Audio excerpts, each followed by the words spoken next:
Recording in progress. Sorry. 7:31 p.m. and I call this special meeting of the Marina Planning Commission to order. Can we have a roll call, please? Absolutely. Can everyone hear me okay? Yes. All right. Chair Brian McCarthy. Here. Vice Chair David Bielsker. Here. Commissioner Nancy Amadeo. Here. Commissioner Hyunsu Her.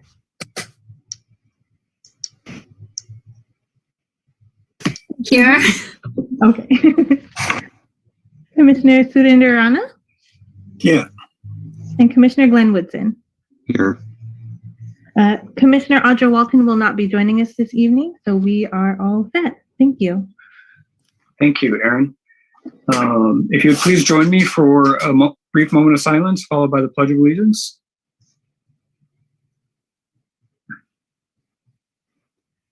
I pledge allegiance to the flag of the United States of America, to the republic for which it stands, one nation, under God, indivisible, with liberty and justice for all.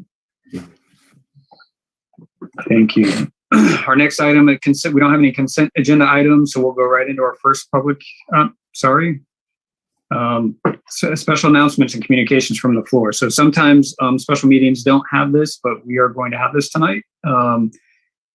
This is an opportunity for any member of the public to speak on items that are not on the agenda. And you'll have up to 4 minutes to do so, and then we will bring it back to the commission for any special announcements or communications. If you're in the public and you'd like to speak on any item not on the agenda, please raise your Zoom hand, and you will be recognized for up to 4 minutes.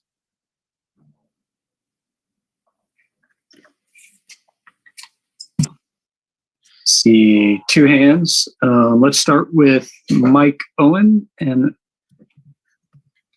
I will unmute you there.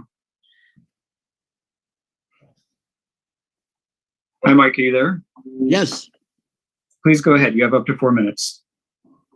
Okay, I don't see a clock, so I guess I'll just time myself. With apologizing to the staff and to the commissioners for my clueless email protocol understanding. I've sort of been used to sending these emails to council, and they pretty much ignore responding back to me. So I've been in blissful ignorance for some time until I've been very helpfully corrected by staff as far as the correct protocol in order not to violate the Brown Act. So from now on, any comments that I have to the commissioners, I will BBC them. And so apparently that's going to be the way it should work. The second thing, I wanted to thank staff for issuing the staff report 2 days earlier than past practice, which has given me a lot of time to prepare, communicate with staff, turn issues into non-issues. So I really appreciate that little advance issuing of the staff report. Switching to another topic, I just wanted to mention a little of the differences between a hedgerow and a landmark. According to Google, hedgerows go back to the Bronze Age in Europe. In medieval times, they delineated boundaries of feudal lords. In the 1700s and 1800s, the English Parliament passed enclosure acts, which really sped up the spread of hedgerows, which were mostly property lines. I mean, they were all property line delineators. And because England has a moist climate, it was bushes and shrubs. They were not windbreaks. They weren't needed as windbreaks. In Australia, the blue gum eucalyptus lives 300-400 years to grow over 100 feet. And when they came to the US, we'll use Marina as a prime example. Initially, it was just a windswept sand dune. So these eucalyptus that grow in poor soil, drought resistant, grow up fast, tremendous windbreaks, were like a godsend to those trying to turn Marina into some sort of habitable agricultural area. And they can serve a dual purposes, obviously, fence lines.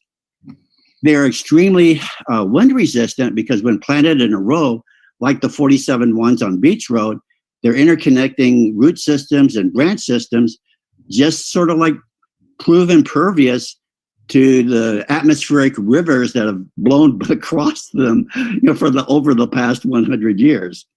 So any remnants of windbreaks in Marina are basically these blue gum eucalyptus, which is mentioned in the tree ordinance.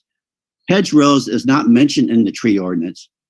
Windbreaks are mentioned because it's like a positive factor to retain trees, which of course is vastly outweighed by SB 331, Housing Crisis Act, 2019, and the Senate bill for UD. Let's see, the UD. I don't have the initials right, but that's a lot more weighty. But I think it needs to be recognized that it's not inconsequential that they are windbreaks. As far as invasiveness, yes, if it's in a moist, wet climate. In drought climates, blue gum eucalyptus are not invasive. So that was just my little song and dance. Thank you very much. Thank you, Mr. Owen. Next, we have someone by the name of Sarah. And just a reminder, this is for items not on the agenda. Sarah, we will unmute you and you'll have up to 4 minutes to speak. Okay, can everyone hear me okay? I can hear you. Thank you. Okay, wonderful. Just wanted to test that. Okay, so good evening, members of the board and members of the public that are joining in tonight. My name is Sarah, and I have been a local of Marina for actually the past 11 years. I'm a graduate of CSUMB 2015 and kind of never left.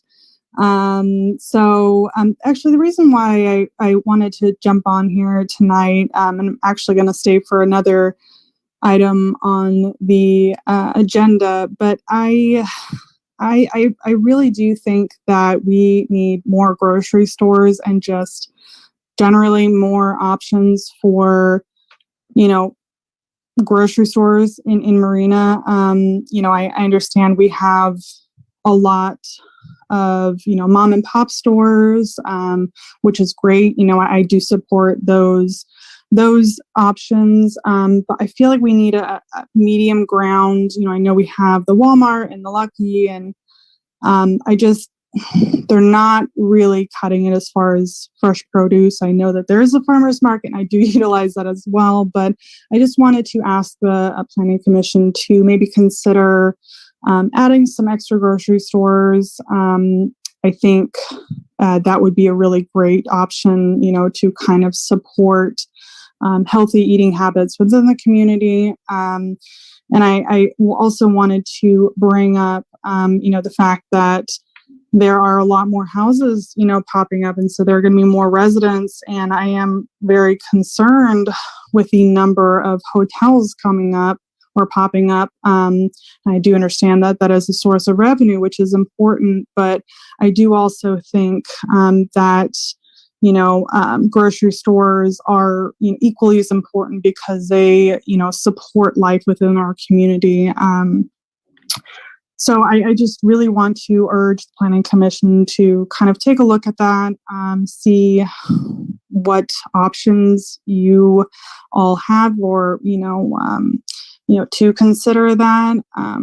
Like I said, I really just want to be able to have better produce. I don't like going to Walmart and I don't like going to Lucky because it's just not cutting it. I don't really feel like there are really many other options. And then if I could touch on another subject, I know that there's a minute left and I'm not sure if this is also, within the Planning Commission's realm, but Imjim Parkway is very, very, very dangerous. I've actually sent out an email to the Planning Commission to mention on this topic, and I never got a response. So that's why I do kind of really quickly, I know I have less than a minute left, but to bring that up is especially 4th Avenue and 3rd Avenue, there are poor lighting in the very early morning with the fog, there's residential houses out there. I mean, we already know that there have been accidents. So if we can maybe put in a stoplight, add more street lighting, whatever it takes to kind of make that area safer. I know that we upped the speed limit, which I was very, very surprised about, given the fact that it's been so dangerous in the past. So if you could also maybe take a look at that section of roadway, basically from the freeway to California, I would greatly appreciate it. Thank you very much. Thank you, sir. Thank you for joining us tonight. Any other members of the public like to speak? Please raise your hand. Okay, not seeing anyone. Before we bring it back to the commission, I just in response to the public comment, I will say that there is a traffic committee that historically is, I believe, has been kind of a subcommittee of the Public Works committee. That's true. As I see Nancy shaking her head no. My understanding is that the traffic committee is actually through the police department. It's not a subcommittee of Public Works. And I'm not sure how often they meet. I think they meet once a month, but I don't know for sure. But my understanding is that they are part of the police department in looking at traffic issues. And if I can also respond to the speaker, the issues that were raised can come to the Planning Commission at some point. But the traffic issues on Imgen, there are traffic studies that are done periodically. I think it's every 5 years. And there is a process by which they either lower or raise speed limits. And it has to do with how fast traffic is moving on any particular road at any given time. So if it's marked at, say, 35 miles an hour, but the traffic is mostly moving at 40, the speed limit will be raised to 40. And in terms of the signal lights, it's actually scheduled to get roundabouts to deal with the traffic issues as far as cross streets like 3rd and 4th, et cetera. So those were issues that came before the city council and have to do with the transportation agency for Monterey County. Thank you, Commissioner Amadeo. And then just a final comment to the speaker, I would encourage you to try to reach out to both the Public Works Department and the Police Department with your concerns, because they do meet and form that traffic committee. And again, I'm not exactly sure how it's structured, but I know that those are the players, as Commissioner Amadeo mentioned. So with that, we'll bring it back to the commission. Any public comment or items of interest, please raise your hand. Not seeing any hands up, so we will close public comment and move on to our first public hearing of the night, which is a public hearing to take any testimony from the public, consider adopting a resolution recommending that the Community Development Director approve the removal of 22 trees, including 12 cypress in poor health and 10 eucalypti in fair health, to be replaced at a 2-to-1 ratio. Is this, Nick, are you handling the staff report for this? That's correct, yeah. All right, please go ahead. Thank you so much. Yeah. I'm going to go ahead and share my screen.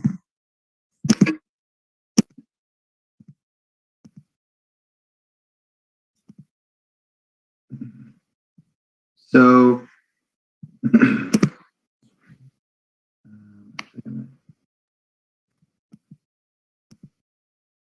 switch it to the other side, pardon my.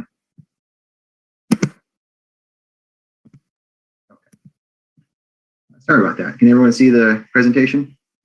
Yes. Okay.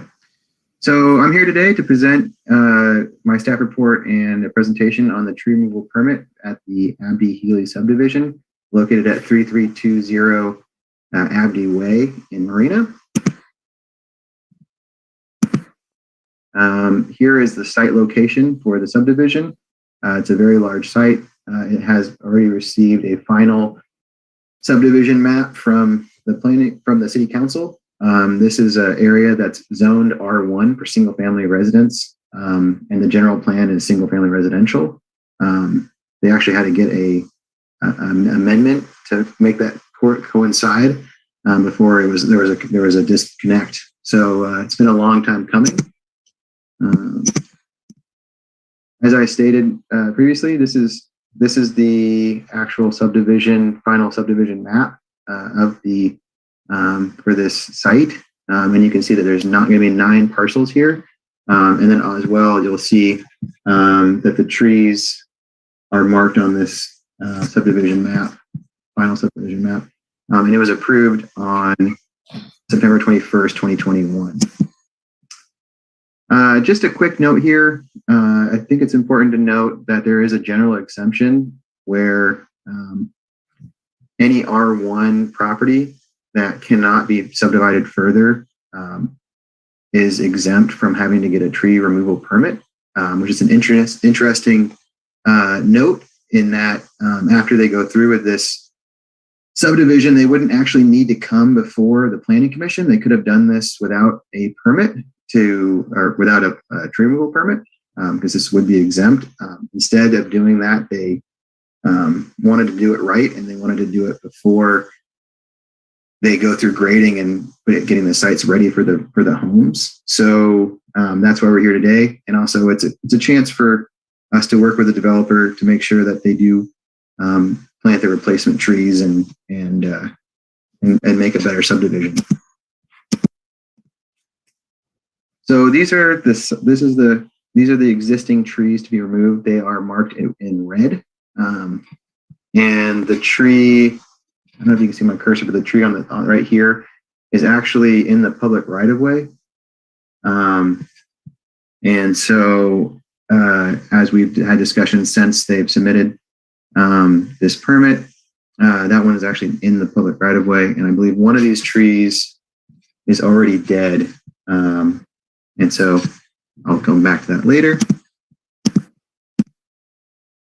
So the reason why I mentioned that is because there's actually 20 trees that are considered healthy, and in the area where they would need to be replaced. So of the 12 Monterey cypresses, they are all in poor health with poor structure, and one of them is actually already dead. So there's no replacement trees needed for that. And then of the 10 eucalypti, 9 of them are on private property and 1 is in the public right of way. And so no replacement tree is needed. There's an exemption for when you're installing, when you have to remove trees in the public right of way, when there's less than 3, you don't need to get a tree removal permit for that. And I just added this section here in case anyone wants to look it up. I've just summarized it. The replacement tree plan, they're going to replace a 2-to-1 ratio for a total of 40 trees. The applicant has worked with the adjacent property owner that owns the American Legion property, where they're going to plant 20 trees to replicate the existing wind block. They're going to replant 15 coastal live oaks and 5 strawberry trees along the same area that the existing line of trees are planted. And then they're going to spread out 20 strawberry trees. I'll go to the next slide to show you exactly where. As you can see here, they're going to plant the 15 strawberry trees in the subdivision of street trees. And so that'll get them to the 40 replacement trees. So that brings us to the findings, the staff findings for this staff report. The trees proposed for removal were planted. They weren't grown as a natural tree. They were planted as a hedgerow. And due to the location in proximity to the proposed grading or proposed subdivision, that they're going to be the grading is going to affect their roots and could affect construction of the homes. There's no way to remedy this conflict, and so without significantly redesigning the project, so removal of the trees is necessary to enable the property owner to go forward with the final subdivision map. Staff has added the standard conditions of approval for all tree removal permits. The replacement trees shall be allowed to develop their natural form and shall not be trimmed as a topiary or other unnatural form. All tree trimming shall conform to trimming standards. tree removal and protection plan. It will be approved before grading is issued. And then the last one, of course, is no trees will be removed, or trees removed between March 1st and August 31st will need to be surveyed for active nests of birds of prey and migratory birds. This is a standard condition for all tree removals. Make sure that, no young nests are disturbed and fledglings are not hurt in the process of the tree removal. So staff recommends to approve the removal of the 20 trees, including the 11 cypress and the 9 eucalypti, to be replaced at a 2-to-1 ratio on the adjacent property owned by American Legion, and as well as the in the public right of way, which will be the street trees. And then, as I just wanted to make sure we mentioned the ex parte communication, as Michael Owen mentioned in public comment. He did send out an email, and there was a few emails back and forth before it was stopped. So just make sure you mention that as any ex parte for this and all of the other presentations or staff reports tonight. So.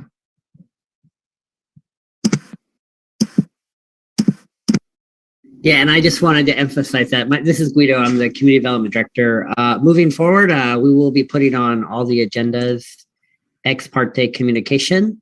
So in fairness to the public, all of the meetings should be transparent and open. And so if you have a communication with an applicant or a resident or the property owner, we just want to disclose all of that. So that's all you have to do. You just have to say, yes, I met with the applicant and we spoke in general about the project. We just want to be transparent. So that's what we'll be doing moving forward, and we'll be putting it on the future agenda.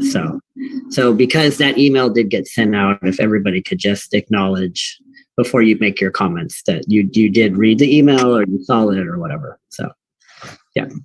Okay. Thank you, Guido. And sorry, I apologize for the lack of introduction. I'm hoping you'll take some time at the end of our agenda also to maybe introduce yourself a little bit more in length. But welcome, and we're thrilled to have you on board as our new Community Development Director.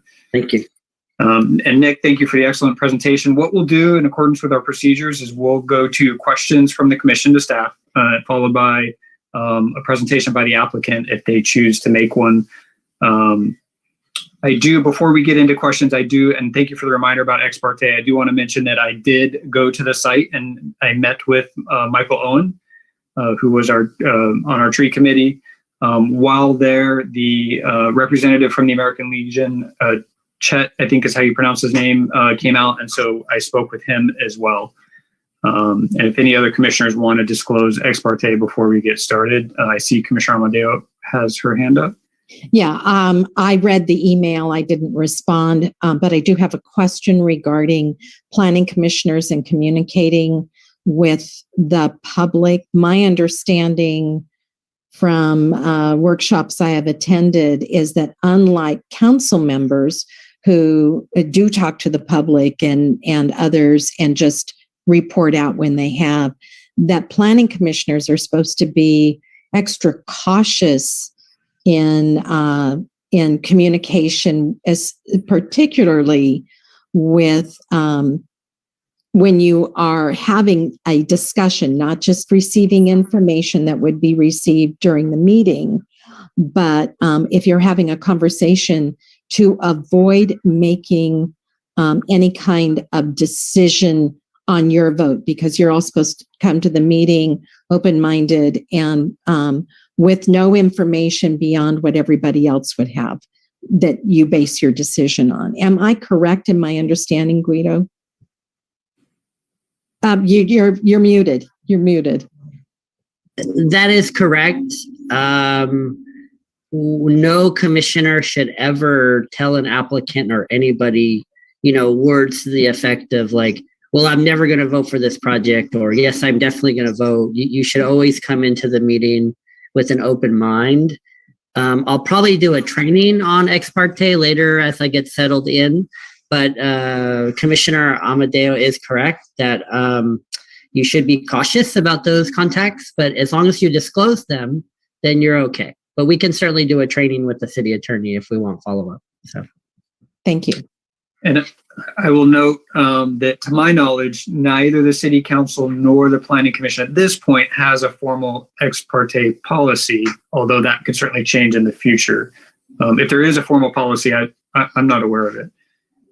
I know organizations like the Coastal Commission, for example, have a very formal, when you interact with someone outside or in the public, these are the things you must do. And some city councils and planning commissions, I believe, have a formal policy too. But at this point, I'm not aware if we have one. I don't believe so. Okay. Any other commissioners like to disclose anything before we get started? Okay. Seeing no hands, let's go to comments. I see Commissioner Amadeo, you still have your hand up. Yes. Living very close by, one of the things that I have noticed is that there is a pair of hawks that seem to, I don't know if hawks mate for life like some birds do, but there always seems to be a pair of hawks that live in those cypress trees over there. So just so the applicant can be aware that they're likely going to find nests during the nesting period, because that is the hangout. And then a question, in the past, when there's been a replacement process for trees that are to be removed, the replacement policy has been like trees to like trees. And I just thought that was a requirement. And so why is it that we're not doing any of the same trees? And it's a question of why, not that I disagree with it. I want to make sure that I'm understanding the regulations as it relates to replacement trees.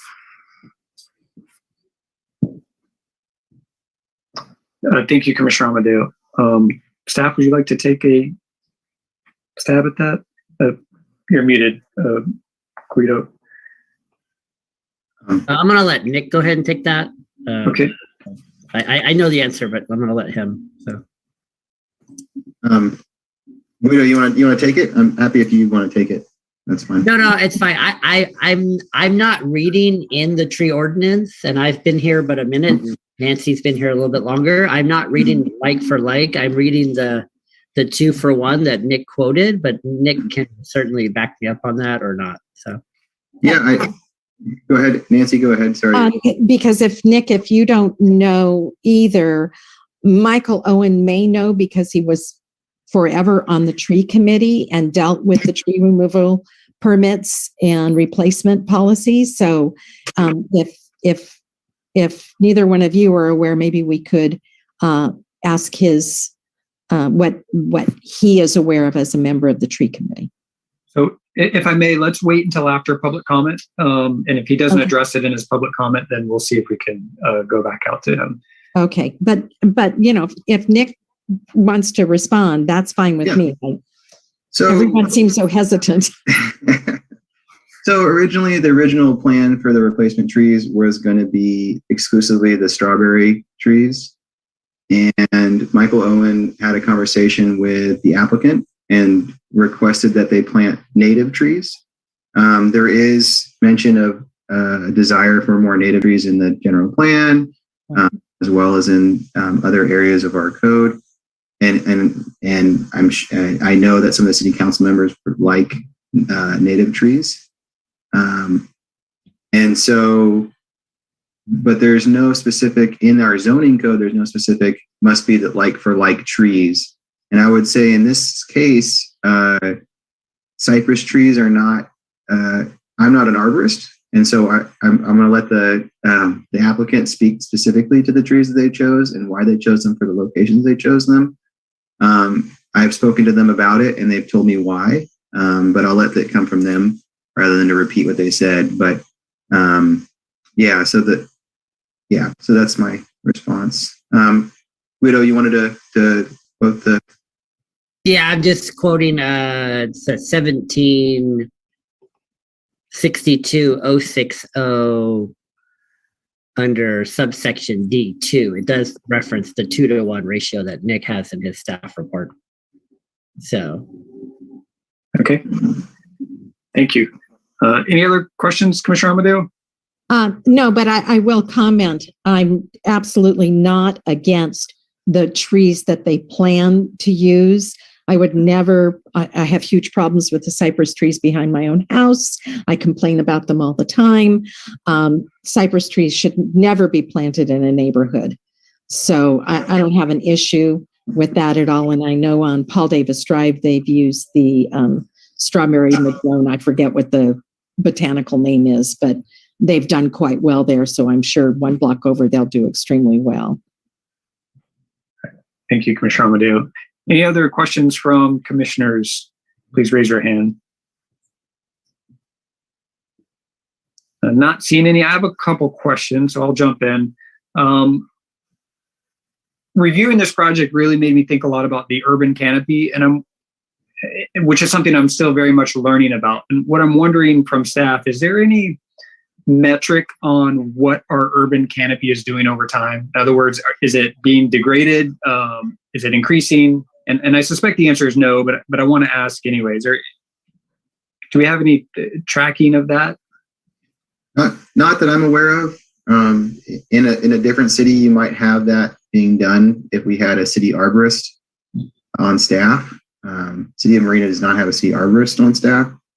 So there's no one with the explicit role of looking at trees. It's an interesting question, and it's maybe something that we could pose to like CSUMB or somebody in the area or in the region that might have an interest in that. But as a city, we are not doing view of the urban canopy. I think as staff, our goal is to ensure that, we do have a good, strong urban forest. I know that a lot of residents really want to see maintain that strong urban canopy. But yeah, no long-term metrics on that. Okay. Yeah, just in my very amateur research, I did notice some relatively new tools over the last couple of years that allow entities to research that. And so it might be worth looking into. This next question I have is kind of your presentation mentioned that in R1 districts that a permit is not necessarily needed to remove a tree. And so some of these replacement trees will be planted in the street right away. I guess that they'll be street trees. Now those, I guess my concern is if that's true, what's to prevent, could they theoretically tear out every single tree the moment, the houses are built if they wanted to, but I think because those street trees would be street trees, those still have an expectation to be maintained and is that correct? Is that different than the no permit needed? Well, eventually that street will become a public street. So when that happens, those trees would then become city property. And so if they wanted at that time, if they wanted to remove the trees, they'd have to get an encroachment permit from Public Works to touch those trees. Any work done on the public right of way, you need an encroachment permit, which is reviewed by Public Works. So, and there is I believe there's a higher requirement for making sure that they survive than if you're just planting regular replacement trees. So if you're just planting a tree in your yard, on a site to replace them, then if a few of them die, that's sort of expected. That's why you plant 2-to-1. So eventually you end up with that 1-to-1 replacement. So hypothetically speaking, we'll probably end up with 15 or 20 street trees, and then however many survive of those 20 on the hill, rather than the typical where you'll end up with maybe 10 on the hill and 10 somewhere else. But this one will probably end up with 30 trees to replace the 20 trees is what will end up most likely happening. Okay. It's something similar that's happening all across with the other bigger developments as well. So, okay. And the last question, loosely related, do you know the zoning of the American Legion? So, and how does that affect, removal of what's being planted? I don't know the zoning off the top of my head of American Legion. I can look it up for you though. Okay, and we can come back to that while you research that. But I just kind of trying to understand. I think this is an interesting project where many of the trees are being planted on the adjacent property, and I just want to make sure that everybody understands kind of what they're getting themselves into if they're accepting. The American Legion is going to accept the planting of trees on their property, whether there's an expectation that those stay alive and healthy in perpetuity, or kind of how that works if it's not an R1 district. Yeah, and that was something that was a little unusual about this. That's why we require them to have a statement that says that they take on responsibility for the trees and maintain, and watering them and making sure that they survive, just the way we would for any other, So the American Legion has taken on that responsibility, which is a unique situation. So they have in your packet, there's a letter from them saying that they take full responsibility and they've signed it and whatnot. So, okay. Any other? I know you're still looking that up, but is there any other questions about the staff report from commissioners? I have my hand up again, Brian. Yeah, Commissioner Amadeo, please. I'm sorry. If you can put up the replacement tree again, because we're saying street trees, and I normally think of street trees as being you have a median strip between the front yard, then the sidewalk, and then this median strip where a street tree is planted, and that's the city's responsibility. But I thought that these sidewalks were up against the street and that the trees were actually being planted. We might be calling them street trees because they're in the yard of that particular residence. And so I wanted to see, I can't tell if there is a strip, a planting strip. Sorry. I just can't tell from the drawing. So is maybe the applicant can let us know if there is a planting strip, so they are legitimately street trees and the city's responsibility, or if they are the homeowner's responsibility. I'll let them speak to the plan for what's going to be. And the reason I'm asking is because some neighborhood associations require you to replace a tree if you take it out as part of their CCNRs. But where you don't have those requirements, where you don't have a homeowners association, that's where our ordinance comes in. And I have seen huge trees removed from people's yards because they're in an R1 district and they don't need a permit, whereas any place else in the city they do, just because they don't want the big tree in their yard. So that's why I want some clarification here, because that would answer the question, can the new homeowner come in and say, I don't want that tree, and take it out? And that's, to me, that's a real concern about where it is actually being planted. Absolutely. So if you look on I don't know if you can see my screen. I can. So you can see here that it shows the sidewalk. Then it shows the landscaping strip where So there is a landscape. I just can't tell good enough. I'm a small screen. Yeah. But they are going to be in the landscaping strip. Okay. So they are the city's property then. They will be deeded over to the city. That's correct. And Okay. let the applicant confirm that as well. That way you get it from staff and the applicant later. Great. Thank you. Yeah. Okay. Any other questions from commissioners? And before I stop speaking, if it's okay, Please. I was going to answer your other question. So if you can see my screen, the zoning map, you can see how there's this, it used to be C2 right here. And then there's this little piece of C1. So that where it's planted on for the American Legion is actually C1. Right. This got changed from C2 to R1 to match the general plan with this subdivision. So this has been changed. This is an old map that's on our website. We're currently in the process of updating our GIS maps with the city of Marina. This is an older map. So, but yeah, it is C1. So if they did want to remove those trees from American Legion, they would have to come back for the tree committee or the planning commission, whoever's the body at that time. Okay, thank you. All right, not seeing any other hands up. Commissioner Amadeo, your hand's up. I'm going to put my hand down. I'm sorry. Okay. So let's go to the applicant and see if, I think Peter's in the audience. If he would like to make a presentation, we will unmute him. Peter, thanks for joining us today. Are you able to speak? You have the Peter Bruno. You should have unmuted Peter Taramina. Okay, thank you. Hello, can you hear me? And we can hear you great. Welcome. Great. Thanks for joining us. Good evening, commissioners. Yeah, I'm Pete Taramina, and I am the applicant for this this item.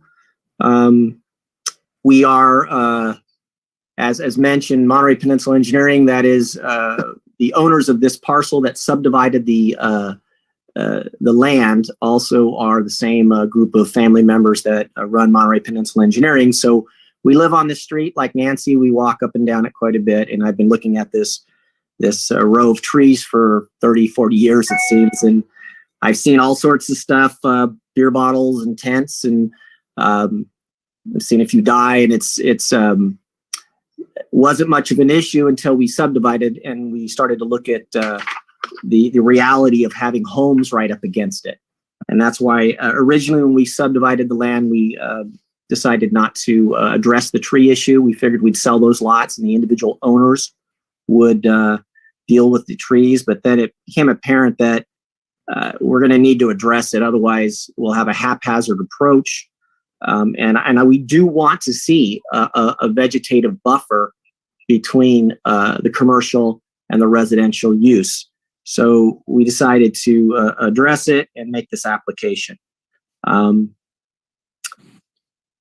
I have an exhibit. I don't know if we can bring that up. I don't know if we were able to do that with Peter Bruno.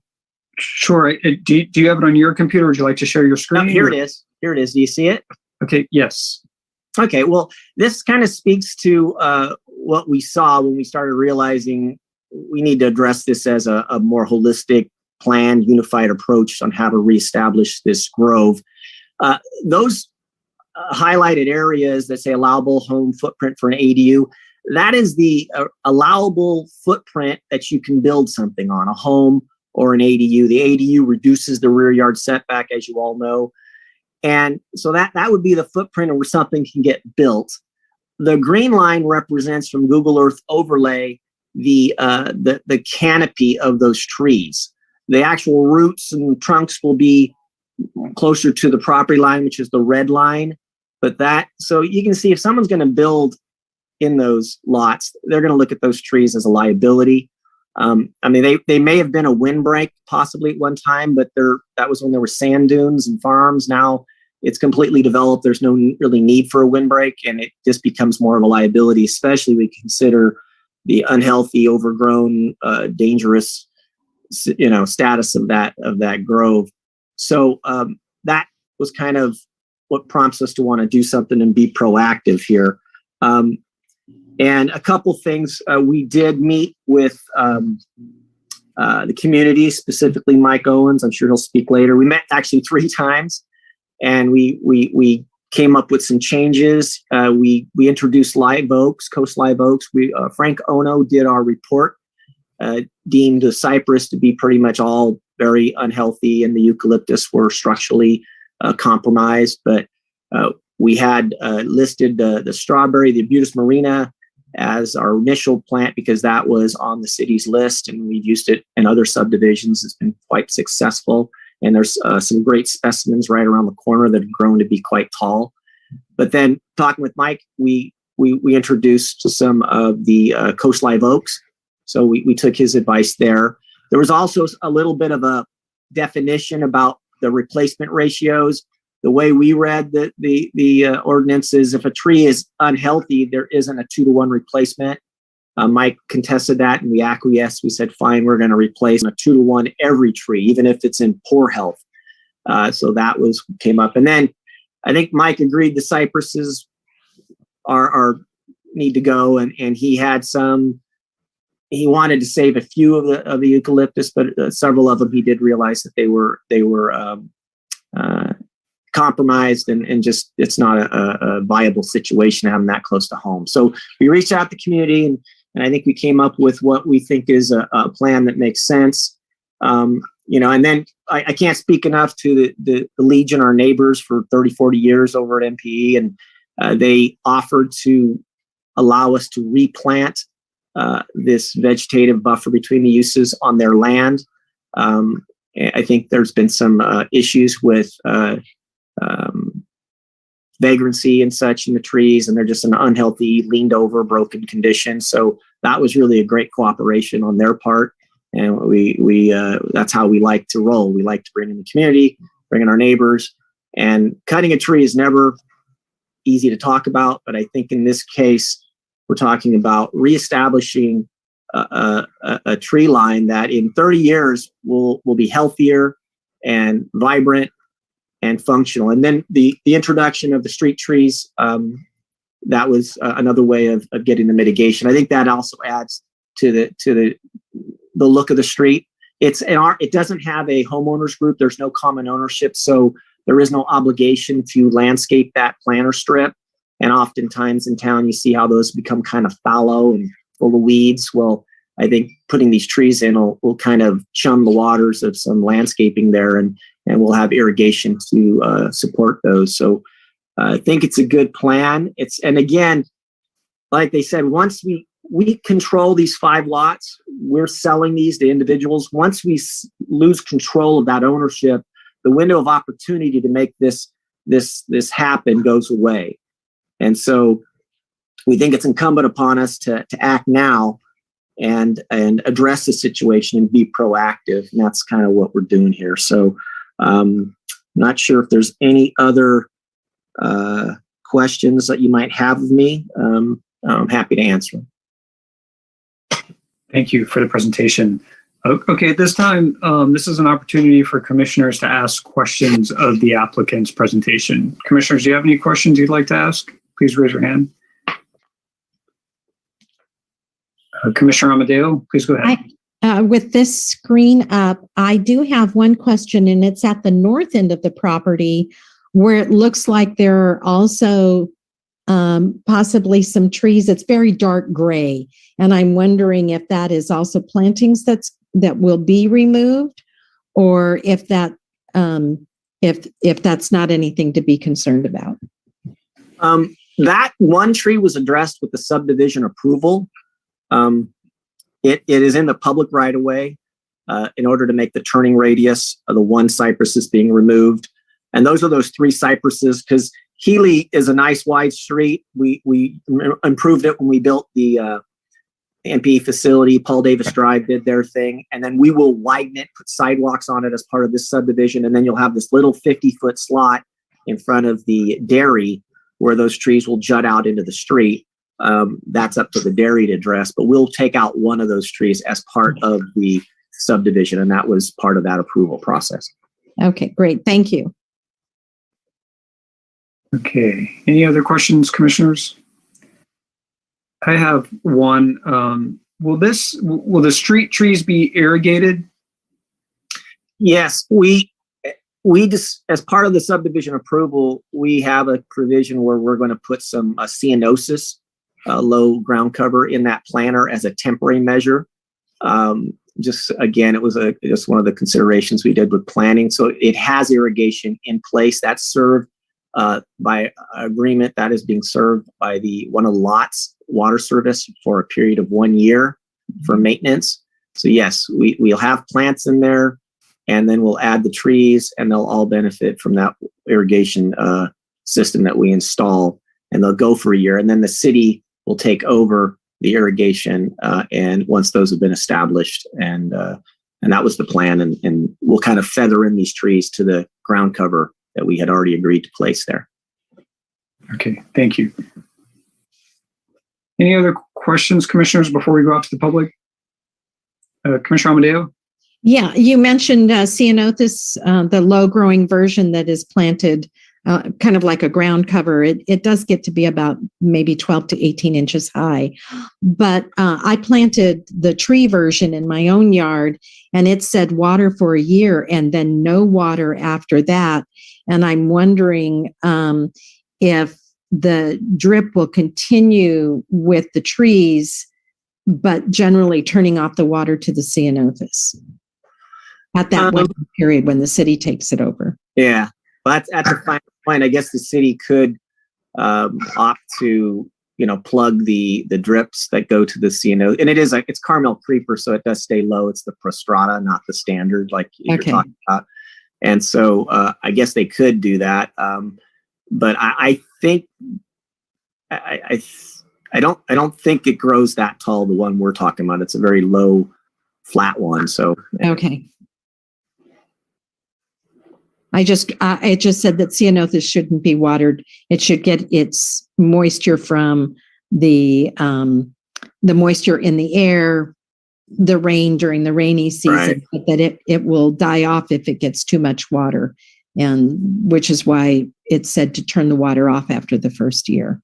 And I wondered if the slow growing variety was the same way, so that water would be turned off and only the trees would receive water after that. Yeah, I'm not sure, but it would be easy enough just to plug the little micro emitter. And okay. Thank you, Commissioner Amadeo. All right, Commissioner Woodson. Thanks. My question on the city side taking over after a year, and I think maybe it's a bigger question. How does that work, and how do we ensure that is actually built into it and gets done and then is maintained? And that we don't end up with something where we have the water installed in other places in the city which don't seem to be occurring. So, Commissioner Woodson, good question. I actually had the same one, but let's just stick to our procedure and keep questions for the applicant. We'll go out to the public and then we'll come back and ask, put a what do they say? Put a pin in that, and we'll come back and ask staff when we come back from public comment. Sure. I guess my point though with that then is if we aren't sure that that's going to happen and can't guarantee that is going to happen, then I would request that it go to 2 years, because as I've found and seen in a lot of places in Marina, because of the soil types that we have here, the typical growing cycle isn't always conducive to what the guidance is. So if it says 1 year, it could take 2 years to get situated. So we as the applicant would be amenable to a condition of approval requiring a 2-year maintenance of the street trees. That's not a problem. Okay, thank you. Okay, not seeing any other hands. So at this point, let's go ahead and go out to the public. We will open up public comment. If any member of the public would like to speak on this item, you will have up to 4 minutes. Please raise your Zoom hand. I see Mr. Frank Ono has his hand up. So I'm going to unmute him and see if he would like to speak on this item. Hi, Frank. Are you able to speak? Yeah, I had to unmute I can answer some of your questions that you had earlier about why trees, you don't require the same type of trees. And that equates to how much planting space there is. There's nothing there right now, so you have a large tree and its roots go out. When you start to develop the property, you cut down the rooting space, and consequently what you do is you make your planting spaces smaller. That's one of the reasons why you use an alternate type of species. As far as watering and the type of ceanothus that you're talking about would be Ceanothus gloriosus, which is a flat, real low growing ground cover. And its watering requirements on those, I've seen them watered all year long, so that's not an issue. And I'm here to answer other questions for you if you have any of those. I was a former city forester, so there's I have a lot of knowledge. So all right. Thank you, Mr. Ono. And for those that aren't putting two and two together, Mr. Ono was the arborist for this project in our staff report. So did you have any other comments, Mr. Ono? If not, maybe we'll kind of put you on standby, and if we'd like to ask additional questions, if you're willing to answer. I don't have any at the moment, but I'll stand by. All right. Thank you. All right. Next up is Mr. Owen. We'll get you unmuted here.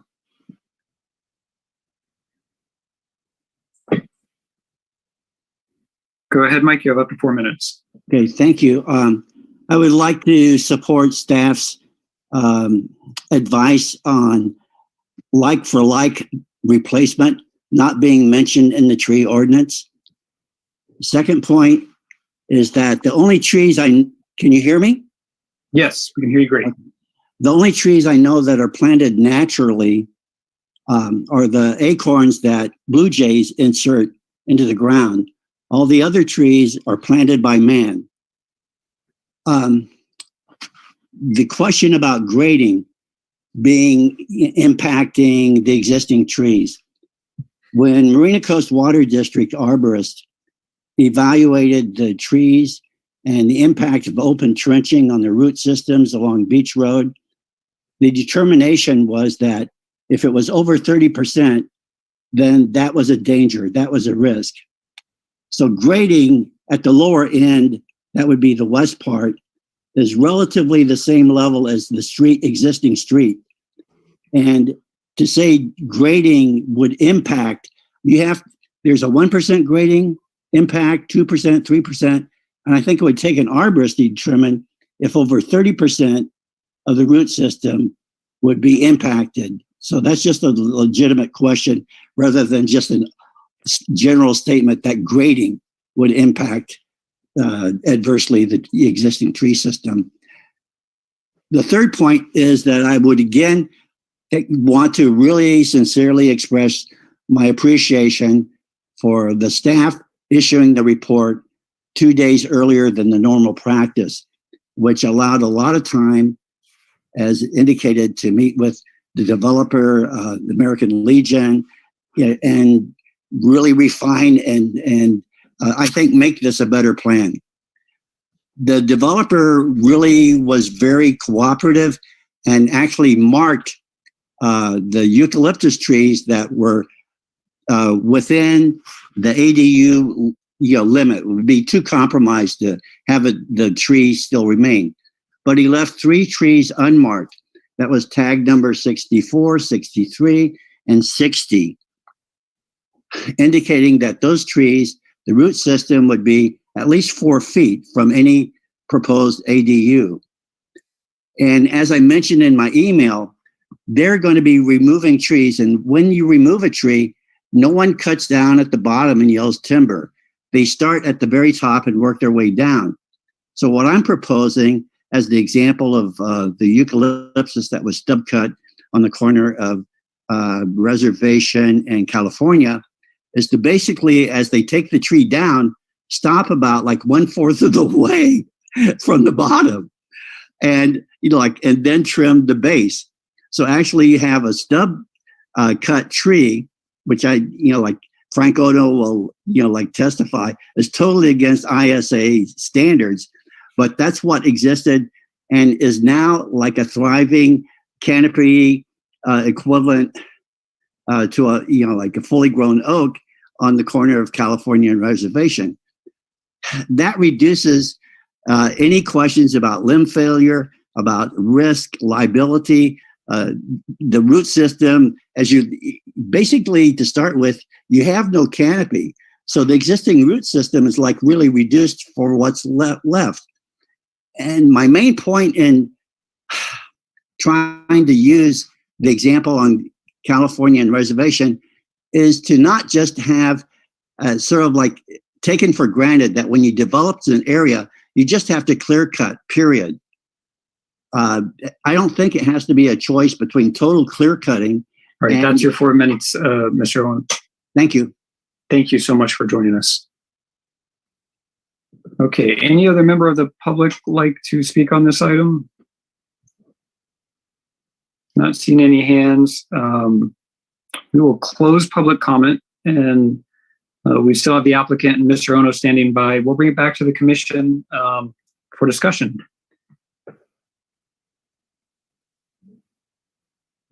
Any commissioners have any items of discussion, or Commissioner Amadeo? I would just like to hear from Mr. Ono regarding Mr. Owen's comments on the three, what was it, the blue gum, and doing a stub cutting, and how that would impact the planting plan that they're asking us to approve tonight. Okay. Mr. Ono, are you willing to respond to that? Yeah, I'm willing to respond to that. That's a tricky one to answer. ISA standards don't allow that to happen unless there's an extreme need for it, and the extreme need would be for public safety. Mr. Owen's right that in the short term there wouldn't be any limbs coming off the tree, and it would produce new sprouts. But the new sprouts eventually would have a tendency to want to break off in high winds, or they're weakly attached. They're not part of the tree as it grows. So what we typically recommend in a situation like that is it's called drastic pruning or significant pruning, and reduce it, but you leave some of the limbs there, and then you have to, as you do it, as it starts to produce limbs, you have to nurture it and go back and retrench the tree. So I have I can't say stub cut. That's not, I don't want to be held liable for anything that happens. But a retrenchment of the tree, significant pruning, which we can consider a crown reduction, I can go along with. I can agree to that. Okay.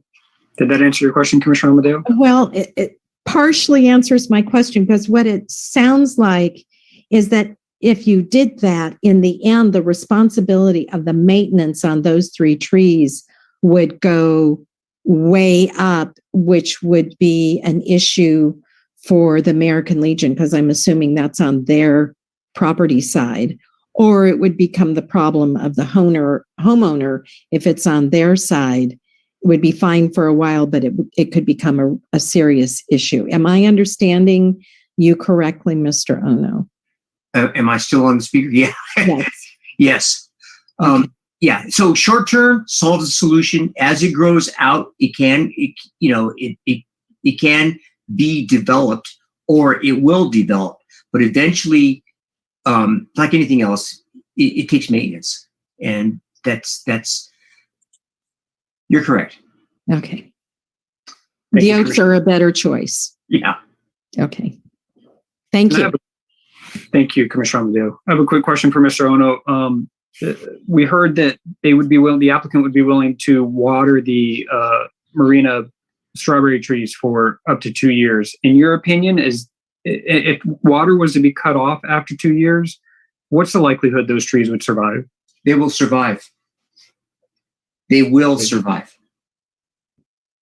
So the whole point is you want to do deep, infrequent waterings, allowing moisture and forcing the roots downward.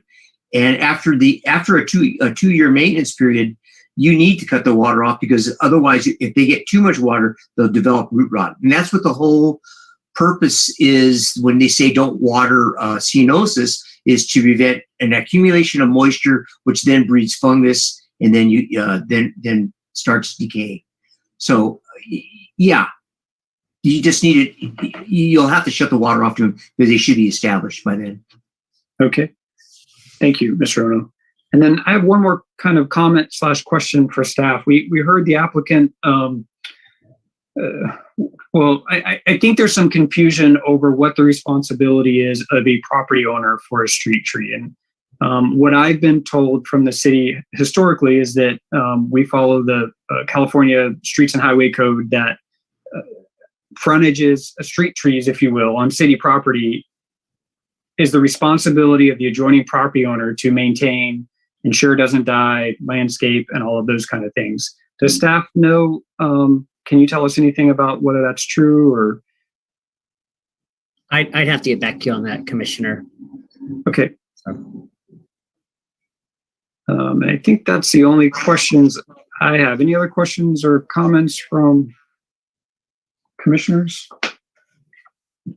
Not seeing any. I'll just make one more comment, and that is that, I think I support the staff's recommendation. I do have some serious concerns, that really aren't any fault of this particular applicant, but unfortunately, the way this works, this is the best time to kind of voice them, right? And that is one, that we preserve our urban canopy, and that we take stock of what our urban canopy is, and we understand what's happening to that over decades and long periods of time. Because this row of trees certainly is a huge contribution to the city's urban canopy. And I base that opinion off of some tools that I looked at that kind of measure urban canopies using mapping technologies.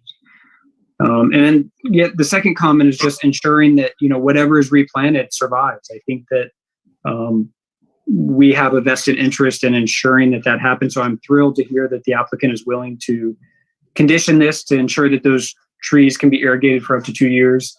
My understanding and talking with the American Legion is that they were going to install some irrigation tools as well to ensure whatever might get planted on their property is irrigated.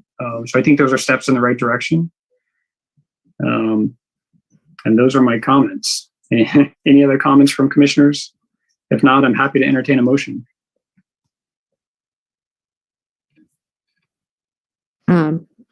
I will make a motion to adopt the resolution of the Planning Commission for the City of Marina and recommend approval of the tree removal permit, along with the conditions and findings as expressed in the staff report, including that the time of irrigation is extended to 2 years.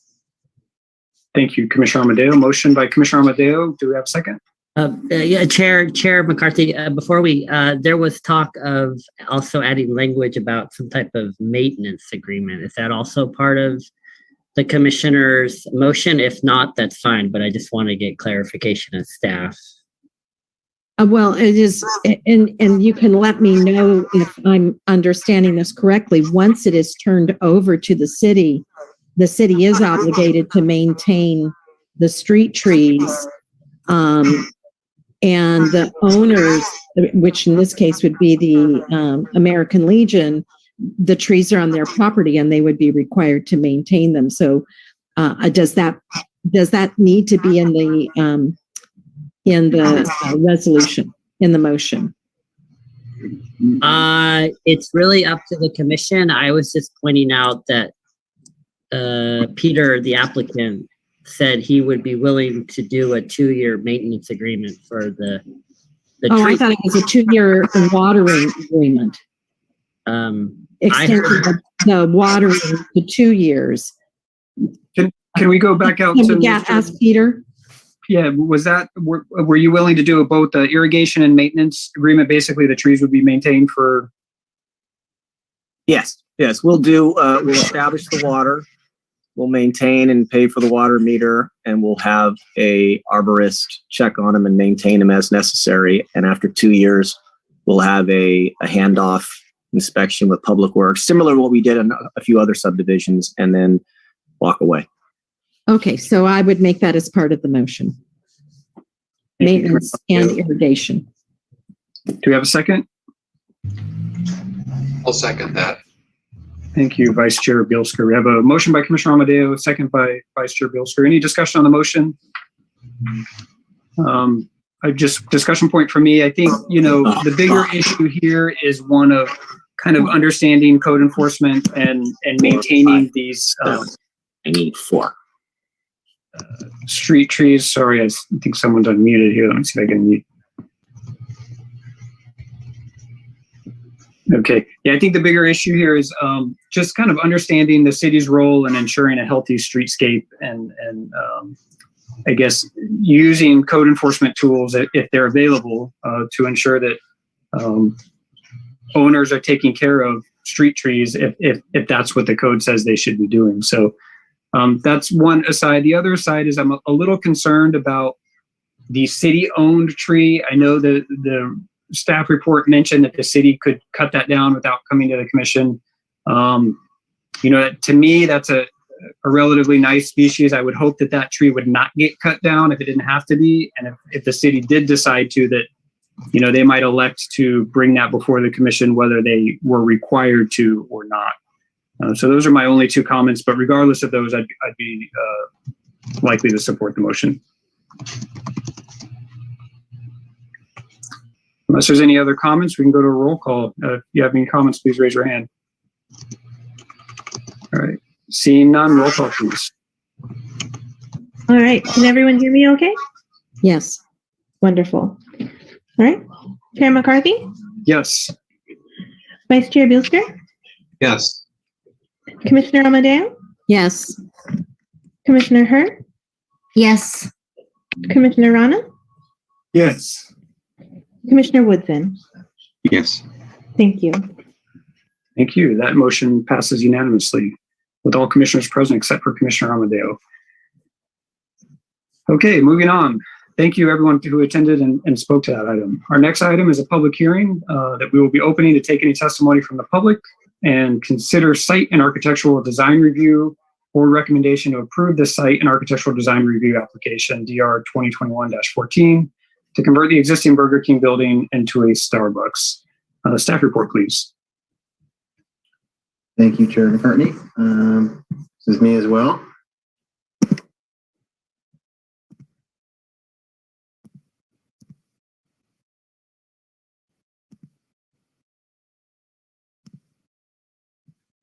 Okay, so, jump to the gun on that one. So today, this is a presentation for the Starbucks design review.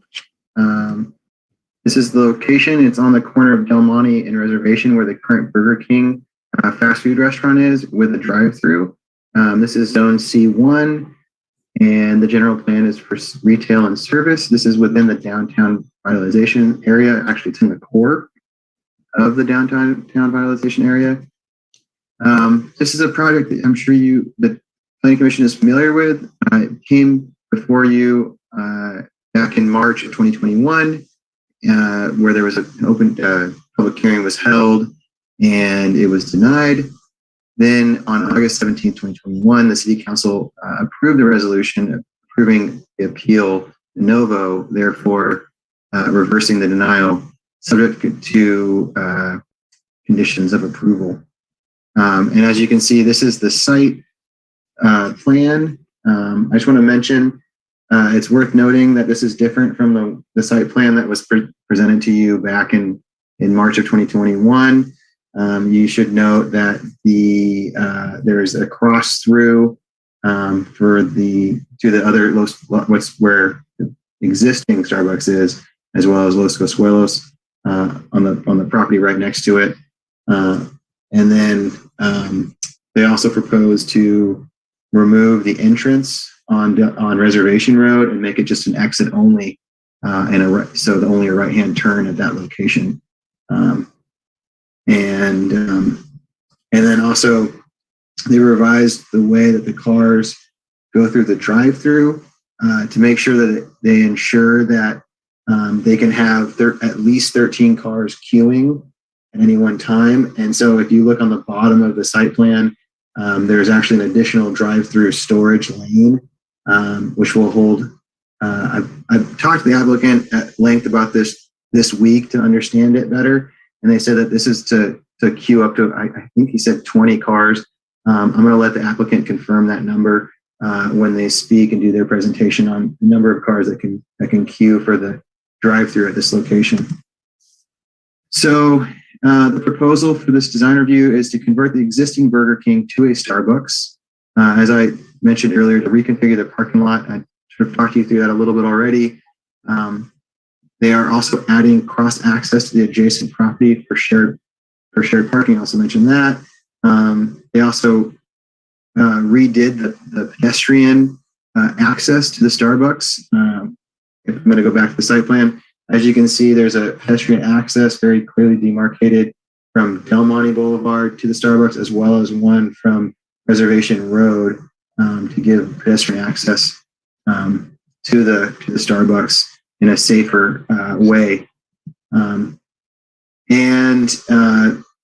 they are going to repaint and upgrade the exterior facade, as well as go through a tenant improvement. So this is the existing site. As you can see right now, there's the in and out at this area. There's no connection to the lot next door, and it's going to look very different once this goes through as they proposed. Here is the site plan again. You can see, we already just went through this, and I want to take a second to mention that this is the initial design review that they submitted. I think they submitted this about 2 years ago. Staff met with the applicant and voiced our issues with the design. We felt that the roof maintained the look of a Burger King and not of a Starbucks. And because this is such a prominent corner for the city of Marina, we felt it would be it would be nice if they could change the roof so it doesn't maintain that Burger King look. And so they actually went back in the last few weeks and they redesigned it so that it actually has a metal roof. They lightened the color scheme and they updated the facade to be more consistent with other Starbucks in the region. So this is the updated design that they've submitted. I sent you this sheet this afternoon, and they just sent it to me this week. So as you can see, this is the existing Burger King, and it looks like a Burger King. And then as you can see below, the east elevation shows the proposed changes to the facade. I'm going to go through each of the different elevations now. This is the west elevation, as you would see from Del Monte. Looking at the drive-through, you can see the existing and the proposed. They are going to close the window off and then only have the one window. And here is the elevation from the parking lot. And here is the other elevation looking from Reservation Road at the drive-through as it currently is on the site, as well as what they propose for this project. I just wanted to mention the color palette. You can see that they're going to use ash gray, Dorian gray, and kestrel white stucco for the facade and the color scheme. Here is the landscaping plan. I believe there's a question about the existing cypress tree on the site. It does say in the landscaping plan that they're going to keep the existing cypress tree in that location. There were some issues with it previously where a limb fell off and was in the sidewalk. That was addressed by the property owner. Starbucks does not have possession of the lot yet, so they don't have control of it yet. But the existing property owner has taken care of that and trimmed it back and made it safe. And there's no plans to change or remove that cypress tree at this time. And this is a more detailed look of the planting plan that they're proposing. So our staff analysis found that we had the standard findings that this will, we made the standard findings that this will not be unsightly, undesirable, or obnoxious in appearance, and it will not impair the desirability of investment in the city of Marina or the surrounding area. It won't limit the opportunity for optimum use or value of the land, and it won't impair the desirability of tenancy or conditions on or adjacent to the subject site, or otherwise adversely affect the general welfare of the community. So these are the standard required findings for any design review application. I did want to bring up the resolution that was passed by the city council. They did add these 3 conditions of approval, and I've talked through them a little bit already in my presentation. It was required that when they come to the planning commission, that they make sure that these are taken care of. So we have the reconfiguration of the drive-through be wholly within the required setbacks for the zoning district while maintaining the queuing for 13 automobiles. As I explained earlier, they exceeded 13 automobiles and they are no longer in the setback. Modifications to proposed pedestrian access, they've also done that as well. And then the final one is a parking demand management program. So as I talked about earlier, about the cross through to the Los Cosuelos parking lot. The plan is to eliminate 3 parking spaces to create that thoroughfare, and then enter into a shared parking agreement with the neighboring Los Cosuelos parking lot with that property owner next door. They have gotten a verbal confirmation that this is going to go through. They're currently with a they're currently working on a new draft of that, but it has not yet been signed or they need to record it with the county. And another reason why they haven't done that yet is because they didn't want to record the site plan until they got approval from this board, confirming that you guys approved their site plan in this design review. And so in an effort to make sure that you guys can approve the design review, if you so choose, I propose to add a condition of approval, which basically states that the applicant must have a parking demand management program agreement finalized before issuance of a building permit. So what that would do is it would still give staff the ability to ensure that they get this agreement signed and recorded with the county. It just would, and it would allow you to approve the site plan so that they can get the site plan, the approved site plan recorded with the county, if that makes sense. And so finally, with that additional condition of approval, staff recommends approving this design review to allow the exterior facade upgrades and the other changes to the site at the Starbucks location at 200 Reservation Road in Marina. That concludes my presentation. Thank you, Nick. Okay, we will bring it back to the commission for questions specific to the staff report. Commissioner Woodson, please go ahead. Sure. Thanks very much, Nick, for the update. I would like to provide a correction, Nick, to one thing. The connection between the 2 parking lots has been in place for months. They removed the curb line, and there is a space, and cars are literally being able to travel between those 2 right now. Gotcha. Oh, okay. I see. I understand. So they've already implemented that solution between the 2 businesses. And I would raise that as a point of discussion about this overall process, kind of the lead into the bigger discussion of coming back to us with the change on this. I appreciate them coming back to us. It's a pretty dramatic change to go to this to create the shared relationship, and knowing that the Starbucks is going to leave the second facility because obviously they're going to have a brand new one right next door. That's going to open up an opportunity for a new commercial business there, and not knowing what the owner of this is going to look like. My concern is with the shared parking.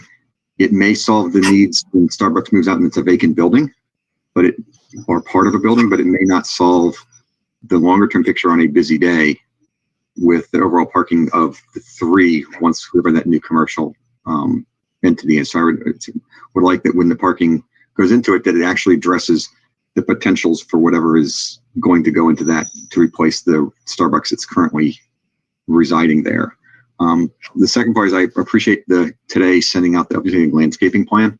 That made a big difference in kind of understanding how this was going to look. And then the last part I have was on, again, I know we're going to talk about the queue parking. I'll just table it till then and see what they say. So thank you very much. Mm-hmm. Thank you, Commissioner Woodson. Commissioner Amadeo? Yeah, I'm concerned about the queuing only because of the Starbucks that is in Seaside, I believe. It might be Delray Oaks, but I think it's still Seaside there. That they have queuing that goes out into a very busy street. And now we're opening up the area between the 2 buildings. So can we have a condition of approval that the queuing has to remain within their parking lot? We can't do anything if it goes out into the street. They can't stop people from lining up in the street, which concerns me. But I would hate to see them using the other parking lot for queuing cars, that the queuing has to remain in what is currently the Burger King parking lot. Is there a way to do that? I just don't know that they've provided for up to 20 cars to queue. Well, is that within their own lot? And will there be some sort of designation that the queuing has to remain within that parking lot? So through lines, enter here, that kind of thing. Absolutely. We can put that as a condition of approval. Yeah, I would hate to see that, because that parking lot on the other side is very difficult to get in and out of anyway. The backing at the back end of the where the current Starbucks is, it's very hard to back out of any of those spaces and get out. And you see people waiting to get into the parking lot because it's so bad. And so opening that up will make a difference, but it won't make a difference if people are queuing into that parking lot. We can certainly make that a condition of approval. Okay, that's great. I think that's the only question I have. I have a lot of comments, but I think that's the only question. Thank you, Commissioner Amadeo. I have a couple questions, not seeing any other hands at this point. Nick, you talked about the agreement for that cross through between properties. Am I understanding that that's going to be a permanent deed restriction? So in other words, if Starbucks and the other property go away, I mean, that thoroughfare stays in existence forever? How does that work? But there's a lot of different ways we can word it. We can make it revocable upon one of the uses leaving, upon both. It kind of depends on how we work it out with the applicant. I mean, there's a lot of different ways you can maneuver that. So, okay. I'd be interested in hearing about what options give the city the most options in the future, I guess, if something were to happen. My second question, the presentation, and I've asked this question before, but it shows Styles Court that runs through the Burger King parking lot. And I think that comes from Google Maps. There's, as far as staff's aware, there's no easement or recorded restriction that has some kind of easement in that Burger King parking lot, is there? Not that staff is aware of, no. Yeah, if you go back to the map, you'll see that Styles Court that runs through there.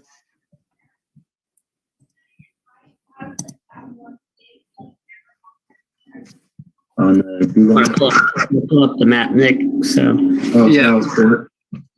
Yeah, just at the bottom there. It's a very strange kind of deal, but. I think that's just an error on Google Maps. It's just a Google Map mishap. There's no street right there. I guess I'd be interested in making sure before anything gets recorded that there isn't some legacy easement that we're just not aware of. We can certainly take a look. We can certainly do that. Yeah. Okay. We can take a look. And then my last question is probably my biggest concern from the presentation is that exit only. And so what I'm understanding is that if you're coming from the west, you've got to, make a right turn on Del Monte, make a U-turn and come through. If you're coming from the north, you've got to go down to Mortimer Lane, make a U-turn and come into Starbucks. If you're coming from the east, you've got to make a left onto Del Monte, go to Mortimer Court, make a U-turn and go into Starbucks. So the only way you can get into Starbucks without making a U-turn, if I'm understanding correctly, is if you're coming from the south. Is that accurate? Yes. And did staff explore, I don't remember, I know it was discussed at the previous meeting, but do you remember where that design decision came from, and did staff explore any other alternatives there?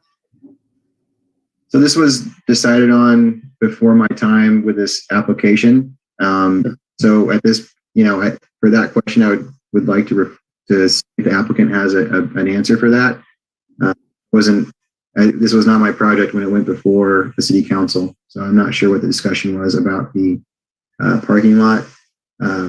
So I'll let the applicant speak to that if that's okay. Okay, perfect. I can go through some of these other questions as well. yes, Amadeo, we can make that a condition. We'd already responded to that. In there, yep. So for the deed restriction, my understanding of it is that it will, once the Starbucks, if and when the Starbucks leaves the site, that agreement goes away. So that's currently where they're at with that agreement with the property owner next door. It's an at-will agreement from the owner of the adjacent parcel, and the applicant has informed them that in signing that they will lose 2 of their parking spaces. The understanding is that Starbucks will be very busy during the mornings and then not very busy in the evenings. And so there's a shared, I should have said this more clearly, Suelos Park, that parking lot have access to 5 of the parking spaces on the Starbucks parking lot in the evenings, as sort of the balancing of all this. So it's a shared parking agreement between the 2 parking lots. So each owner will still have access to 5 spaces. It's just, it's different times of the day thinking. And the thinking is that Los Consuelos is busier during lunch and dinner, and Starbucks is very busy in the morning. And so it should be a mutually beneficial agreement. But they have been alerted that this is going to affect their parking in the future. So. Okay, thank you. Commissioner Amadeo, I do see you still have your hand up. No, I just put it back up again. Okay.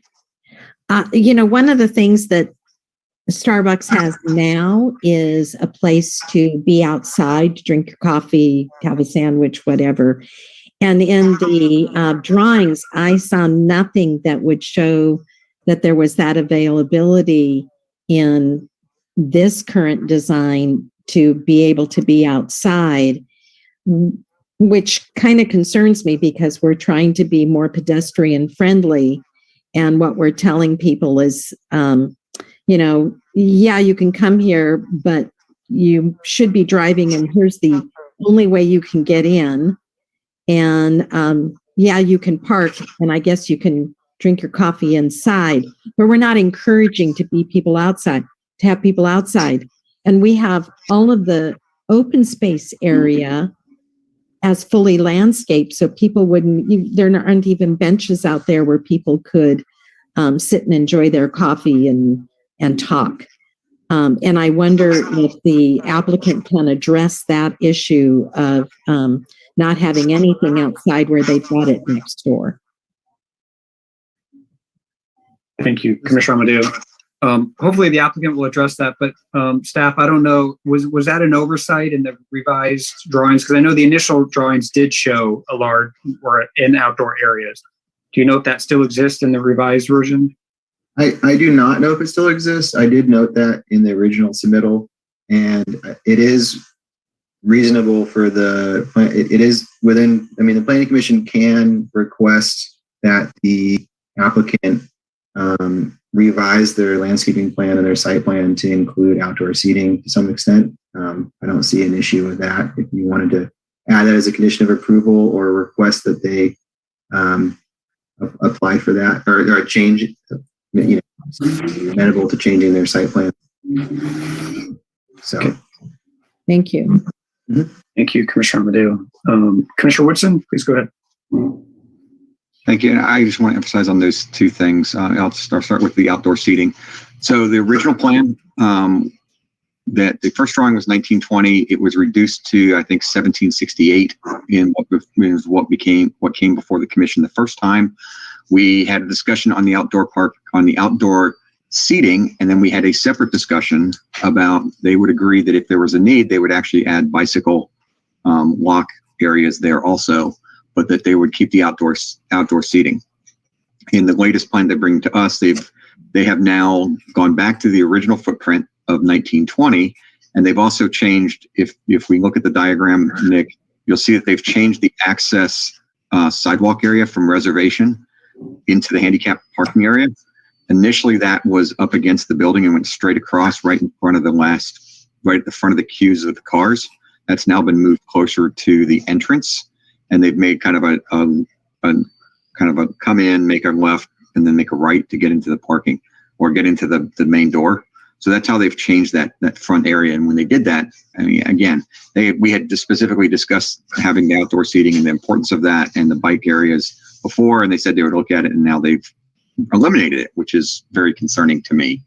So that's the first thing. And the second, going back to Commissioner McCarthy, your point on the exit lane and on the curve, my concern with this is that we have a tighter turn radius on those curves right now. That the way that is designed, that curve is very similar to a standard commercial no left turn, no right turn across traffic type of curb line. And what we have seen very directly at General Stillwell Drive over in the Dunes shopping complex is the left turn lane. There is no left turn lane into Starbucks and into the restaurant area. And the two yellow lines are so faded because every day hundreds of cars make that left turn, even though there is a turn out there that says don't do it. And I'm very concerned that unless we have a tighter turning radius there, that cars will make a right turn off of Del Monte, because if they don't see any car in that queue area where it says no parking, they'll just, we overshot it. They're not going to know how to turn in, and they're going to bypass it. Now, on the Plaza side, maybe they bypass and go to one of the other coffee shops in the city and we expand the business, but that's not what we're here to discuss. But those are, again, I do think both of those are very specific design issues that we had raised previously here, and both of them have now had almost nothing done. If nothing, it's more backwards than what we had asked for the first time. Thanks.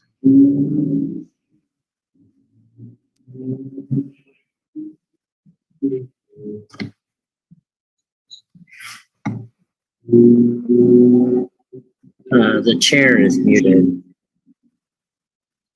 Thank you. Thank you, Commissioner Woodson. And I didn't hear any specific questions in there. Was it more kind of comments and hopes that the applicant might kind of respond to that? Well, in both cases, I think it's that they would respond on the outdoor parking, as Commissioner Amadeo has raised, or outdoor seating, because we had discussed that in depth, and they had agreed to not only leave the outdoor seating, but look at adding bike lane or bike lock areas. And now they've just eliminated the whole concept of it from the discussion. And then the second one is on the applicant side is when they look at the design, if they would look at making a tighter radius on those curves to really make it not conducive to ever think about trying to make a right turn off of Del Monte South into the facility. Okay. Does staff want to respond to that at this time, or? Go ahead. Yeah, to the chair. So, as staff, we're bound by the zoning code, and we have to make specific findings of fact. And I don't know if Nick can pull up the findings of fact for this specific permit. So there are findings related to the design review, kind of the architecture of the actual building. I think all of the comments we've heard so far are valid and legitimate, but we have to be careful that, the city council has spoken on the use permit, and we have to focus on the findings of fact related to the design review. So I just want to point it out that these are all really healthy, good comments, and the commission can ask quite a bit of the applicant, but we have to make sure we're sticking to the findings of fact for this design review permit. So that's all I just wanted to point out. So. Okay, thank you. Commissioner Hurd? Well, Mike, can we go back to the map, please? Sure. Yeah. You want the landscaping plan, or do you want the? Yes, this one. Well, thank you. Well, I just wanted to ask about the pedestrian road. For example, when pedestrians from Reservation Road, want to walk to the Starbucks building, they have to cross, and it seems the queuing cars, and I'm assuming that that's the pedestrian crossing in the, that connects the building with, with the pedestrian road. So my question is, when cars are queuing, drivers do not always pay attention to the pedestrian crossing right in front of them. So is there some kind of signage, to better protect the pedestrians? Will there be some kind of signage that there is pedestrian crossing, there, instead So they of rather having drivers just, drive Yeah. over? So as part of this design review submittal package, they did not submit their sign program. So I have not yet seen what their sign program will look like. So I can't speak to if there's going to be a sign there. It's not unreasonable that you could add a condition of approval that they add, pedestrian only walkways. I'll even pass it to the applicant to respond if they plan to add those signs to it. Like I said, I have not seen their sign package yet. From this landscaping plan, it shows that they're going to paint it. I'm not sure if they're going to add any different texture to the road at all. You could also, if you wanted to see something like a texture there to let drivers know that there is a pedestrian walkway, that's another way of doing it for safety. But I'll let the applicant speak to their sign plan because I haven't seen that myself. So Thank you. Thank you, Commissioner. Not seeing any other hands. I have a question for staff. Did the applicant ever propose or discuss using some of those higher quality kind of Starbucks marquee materials that we see at what I would call, I guess, some of the nicer higher end Starbucks, such as kind of the wood tones and the tile that's more just, I guess, a higher quality material? Was there ever any discussion or proposal to use those materials from the applicant? Yeah, I had discussions with them. I brought up wood tones, and that wood paneling is a common feature of most Starbucks in the area. They mentioned that because they're not able to demolish the existing building and build a new building the way they would want to, that it's not really in the scope of this type of a redesign, and so there was two pieces I asked them for. One was what you mentioned, which is the wood design, wood being incorporated into the design, and the second was getting rid of the roof, the Burger King roof. They came back with a metal roof, which was a big deal, I think, as from staff perspective, but they did not come back with any wood paneling. So I believe it's a budgetary restriction for them, but I can let them speak to that. And if there's any way in their budget they can add wood paneling to some portion of this, that's something that you could bring up with the applicant. Okay, I would. Thank you. Yeah. And yes, I did ask that question in hopes that when the applicant speaks, they may volunteer to kind of talk about some of that stuff. Yeah. Any other questions from commissioners before we go to the applicant, if they're desiring to speak? Not seeing any. Nick, do you know who the applicant is? It Mr. Coda? Yes, Frank Coda is the applicant. Mm-hmm. Okay. I'm going to unmute you, Mr. Coda. If you have a presentation or you're willing to speak on this item, you're definitely invited to do so. You don't have to. Good evening, Mr. Chairman and members of the commission.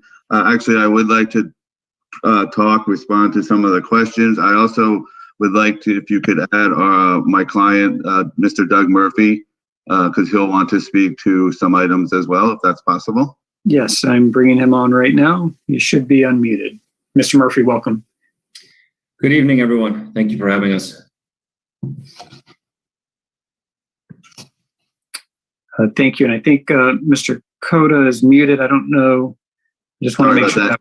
Yeah, when I got elevated to a panelist, I got muted again. And I'm going to go ahead and share my video because you guys are sharing your face, if that's okay. If it's all right, I would like to share my screen. Please. I'm getting the host disabled participant screen sharing. Just one moment. I'm working on it. Thank you.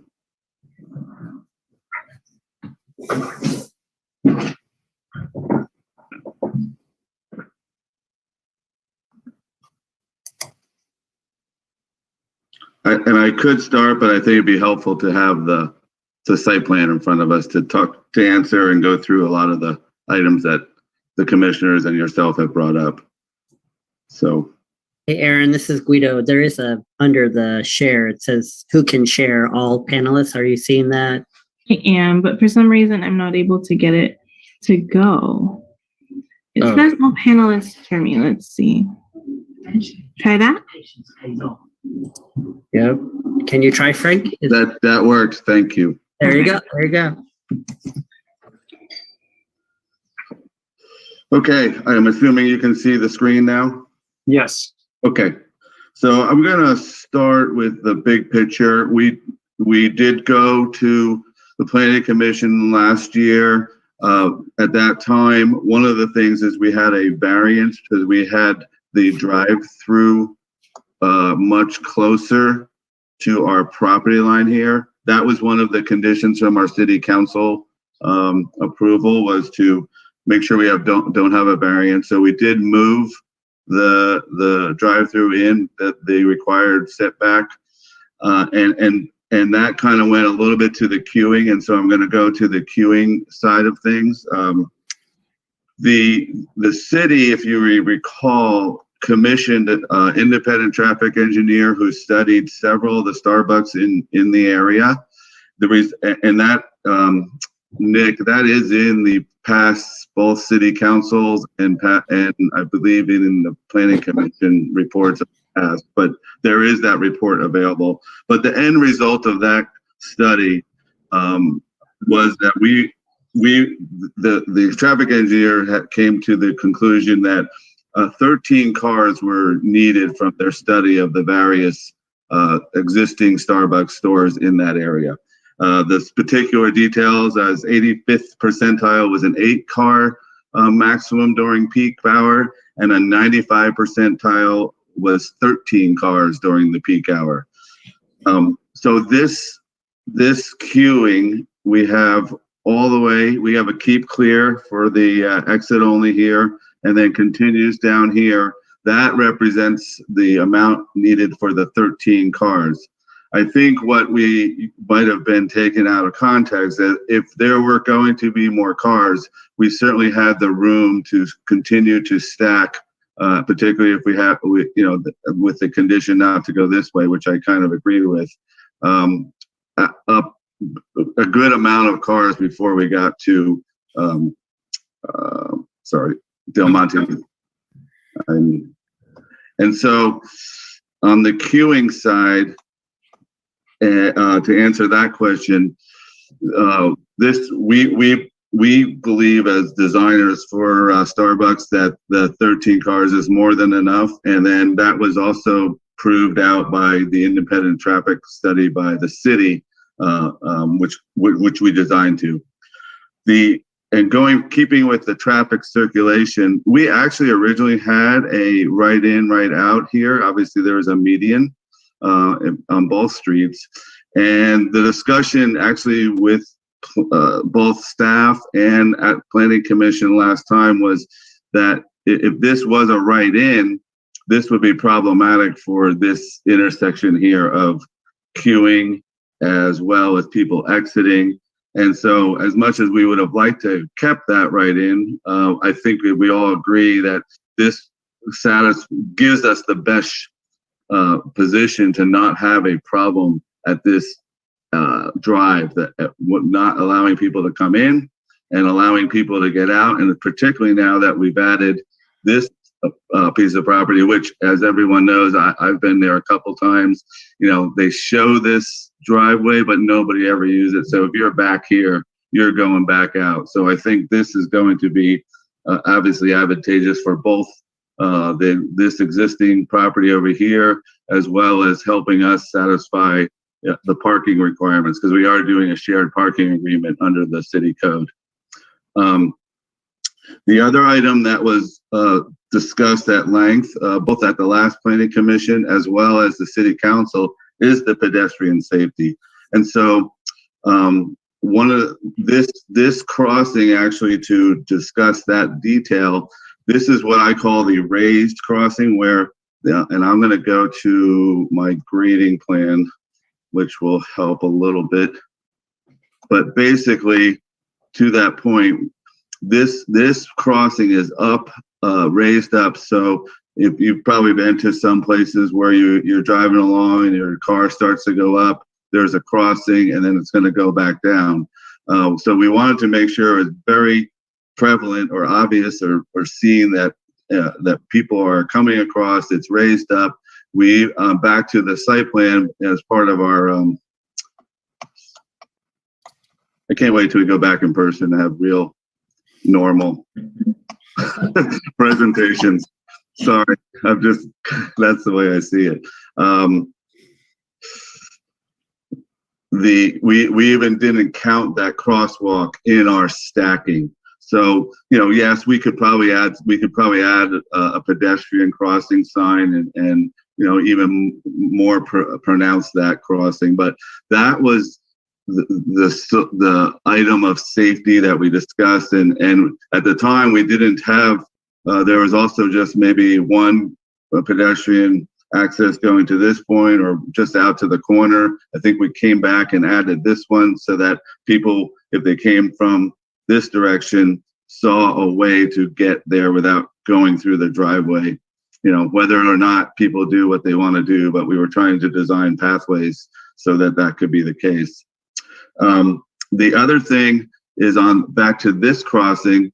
So yes, correct. We originally had a path right here, and the discussion was if we have someone at the window, they get their coffee, they step on the gas, that was probably a dangerous situation. Actually, I would credit the discussion with the Planning Commission last time about that. So the resolution of that was to as you see, pull the path of travel out as far as we could, we can even get a space in there for a car.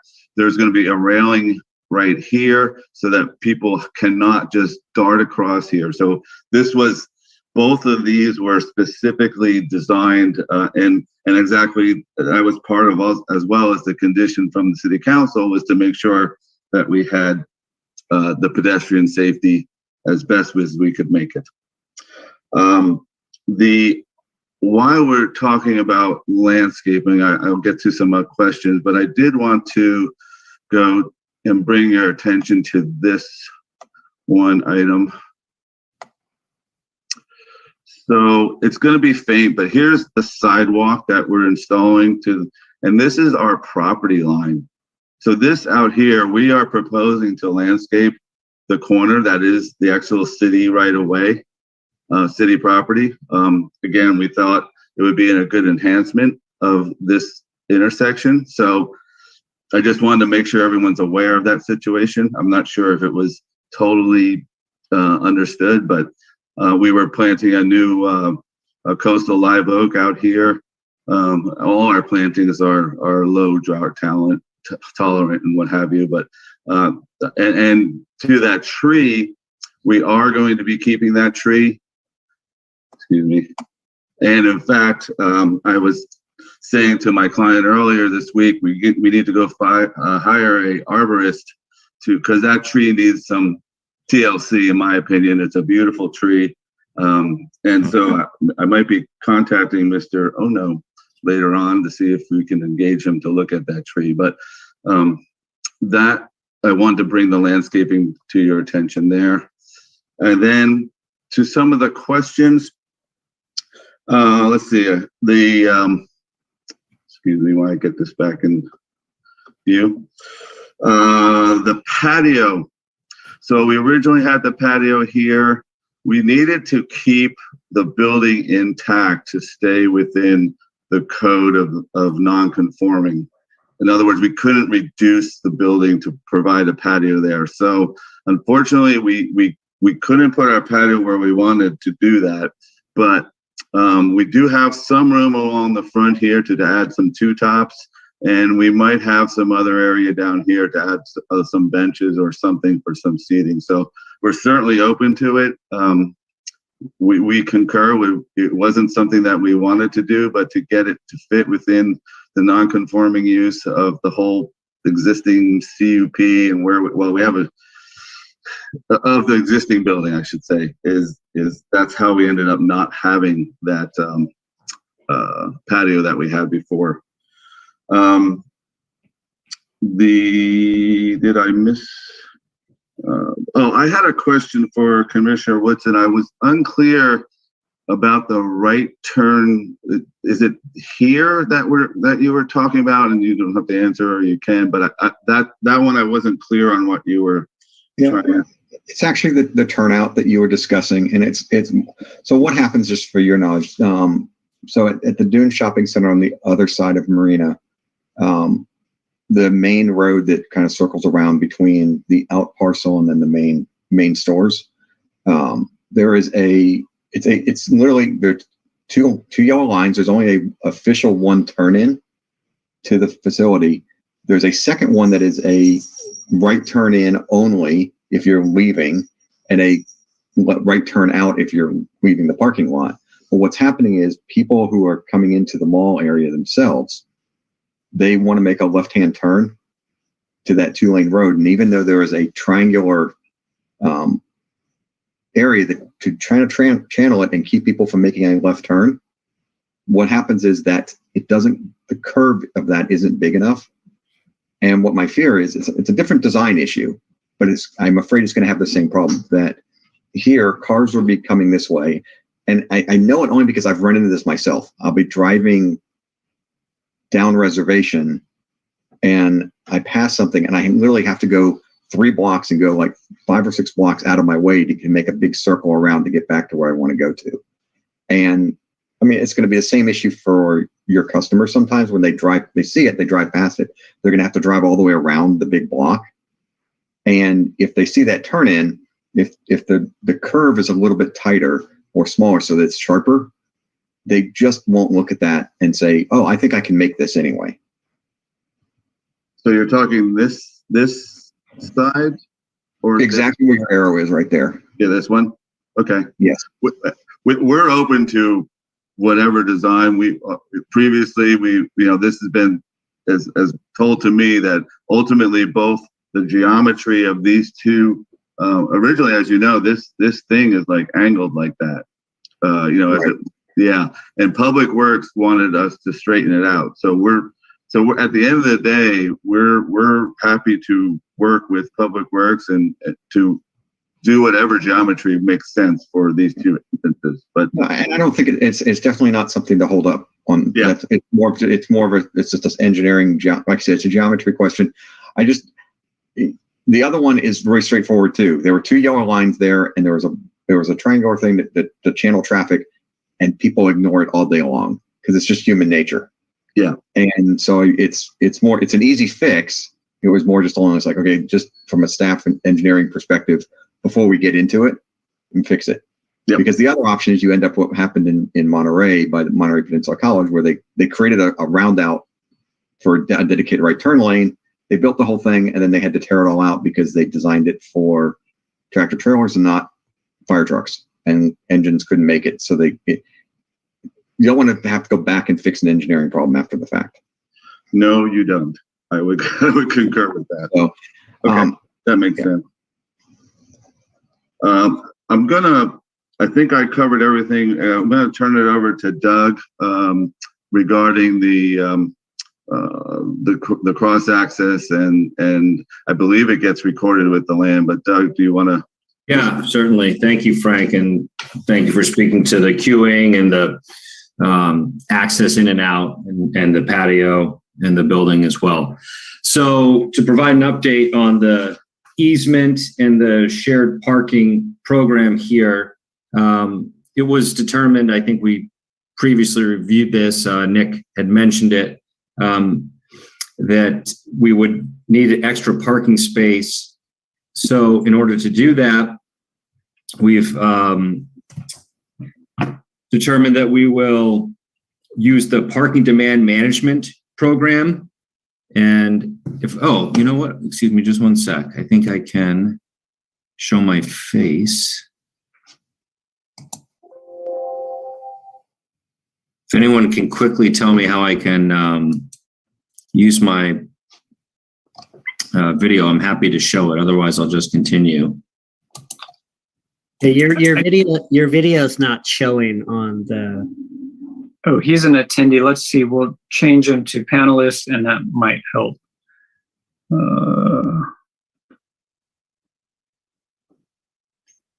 There you go. See if that works now. Oh, you know what? Okay, you should be unmuted again, Doug. Unmute. Okay, hi. All right, here I am. So we determined to use the parking demand management program, and I've had conversations, and we are finalizing the amendment with our existing landlord, who's also the landlord for Las Cazuelas, to share the parking. And so I think this diagram here shows the parking spaces that we'll share. We will use 5 of their parking spaces during our peak hours. The Kimley Horn traffic queuing study identified 9 to 11, identified 7 to 9 for our peak hours. We will be using those parking spaces from 6 to 11. And then the other side, when we share our parking spaces with Las Cazuelas, which is the remaining tenant, that would be from 12 to 5. And Nick, I think you said it well. The idea is that we have opposite peak hours of business. So it kind of creates that a little bit more dynamic play between the two buildings. This shared parking would remain in place as long as Starbucks is in business at this site. The easement between the two properties, which Brian, I think you were asking about, that would be permanent. So the conversations I've had with the landlord and the amendment that we have with them that would be recorded as an easement separates those two different items, one being the parking and one being the easement. And maybe Nick or Gino could speak to recording an easement with the city and that process. But I believe that we'll have this amendment that outlines those two items, and that should be enough, provided that you guys and the attorney, I believe it's Rob Raffy, who looked at an earlier version of the language, concur that it satisfies the parking demand management agreement.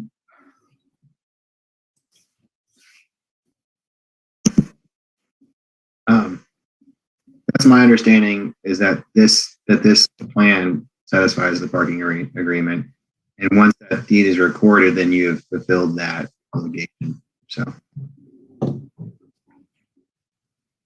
okay, I know it's kind of minutia type items there. Were there further questions? Should we dig in here on that now while we're on it?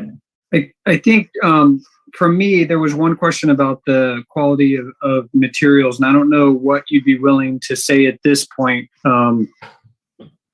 Yeah, maybe I'll just, if you're willing to say anything, and then maybe we'll have some further questions down the line. Yeah, certainly. I know you had asked about the wood paneling, and I think that's something we're certainly open to. I think that, we did want to address the roof. That makes sense to me. The product that's up there now, the old tile does kind of look like a Burger King. So very fair call out to upgrade that and make a change to the roof, make it look a little bit more like a Starbucks. And then the coloring we adjusted as well. I think it's been 2 years since we've started the process here. So there has been some changes in aesthetics, and it's a little less dark and a lot more light now. So we're happy to change the color on the outside. And I think, in terms of adding some wood paneling, that's something that we're very open to. Okay, thank you. Commissioners, any other questions that didn't get addressed? Commissioner Woodson, I see you have your hand up. Can I have some? It may not be as much for the applicants as it is for the staff side. It goes back to the wood, but then by extension, we have the the long-term revitalization plan for this area of Del Monte and Reservation that we're looking at trying to formalize and put in place.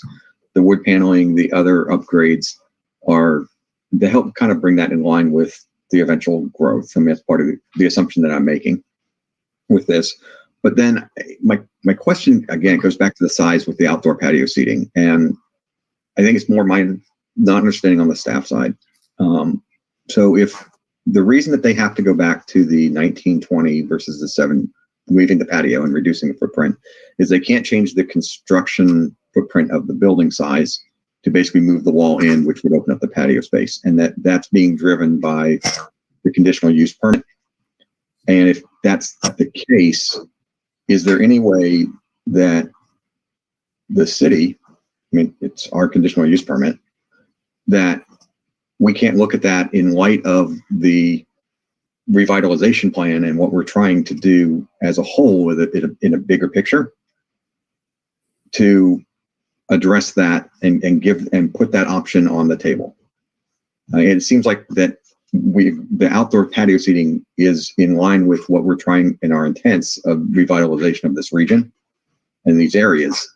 And that by eliminating that, we're actually going against what we're trying to actually put in place for the bigger picture of these streets. Yeah, that's kind of tricky because the use permit runs with the land, and they do have some vested rights there in terms of the city council did approve the use permit.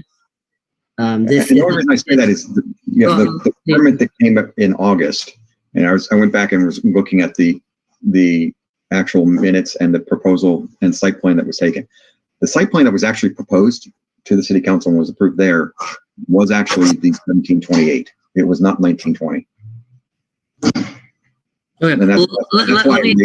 Let me address the first part of your question. So you're basically asking Guido and Nick, can you potentially impose the draft downtown plan standards on this project? The answer is no. That specific plan has not been adopted. We have no right to impose retroactively on them a specific plan that the council hasn't approved. Can we encourage them? Absolutely. But the focus of this permit tonight is for the design review permit. So yeah. No, and I understand that, except that I'm just taking this all in the bigger context of the 3 now meetings that we talked about it. It was proposed by the applicant at the city council with the reduced footprint with reduced building size to have the patio area. And then after that, because it went through the city council in August 11th at the reduced footprint, and it has been since changed after the city council meeting to then move it back to the original one. And that was not actually part of the discussion to remove that as part of the discussion on August 11th. So it is a discussion point that came in after the city council meeting, and has been a change that was put in between August 11th and the city council meeting and today when the applicant's coming forward. And it's fine if the answer is no, we can't do that. I'm not saying that we put the revitalization plan in place, because obviously that's not been approved, but it's more just the intent of what it's doing. If our applicant had an intention of adding a patio, and that is in line with kind of our longer term goals, whether they're approved or not, but our longer term goals, that puts their goals in their original goals they had, and they presented to the city council on August 11th, in sync with the longer term goals that we as a city have. And if the holdup on that is because of a alignment with the conditional use permit driving it, and the applicant still would like to do that. And I kind of got the impression with Mr. Cota, what he was talking about a few minutes ago, was that the reason that they really went back to the full 1920 was not necessarily that they wanted to go to 1920. It was that the conditional use permit drove them towards it. It can't be changed. It can't be changed.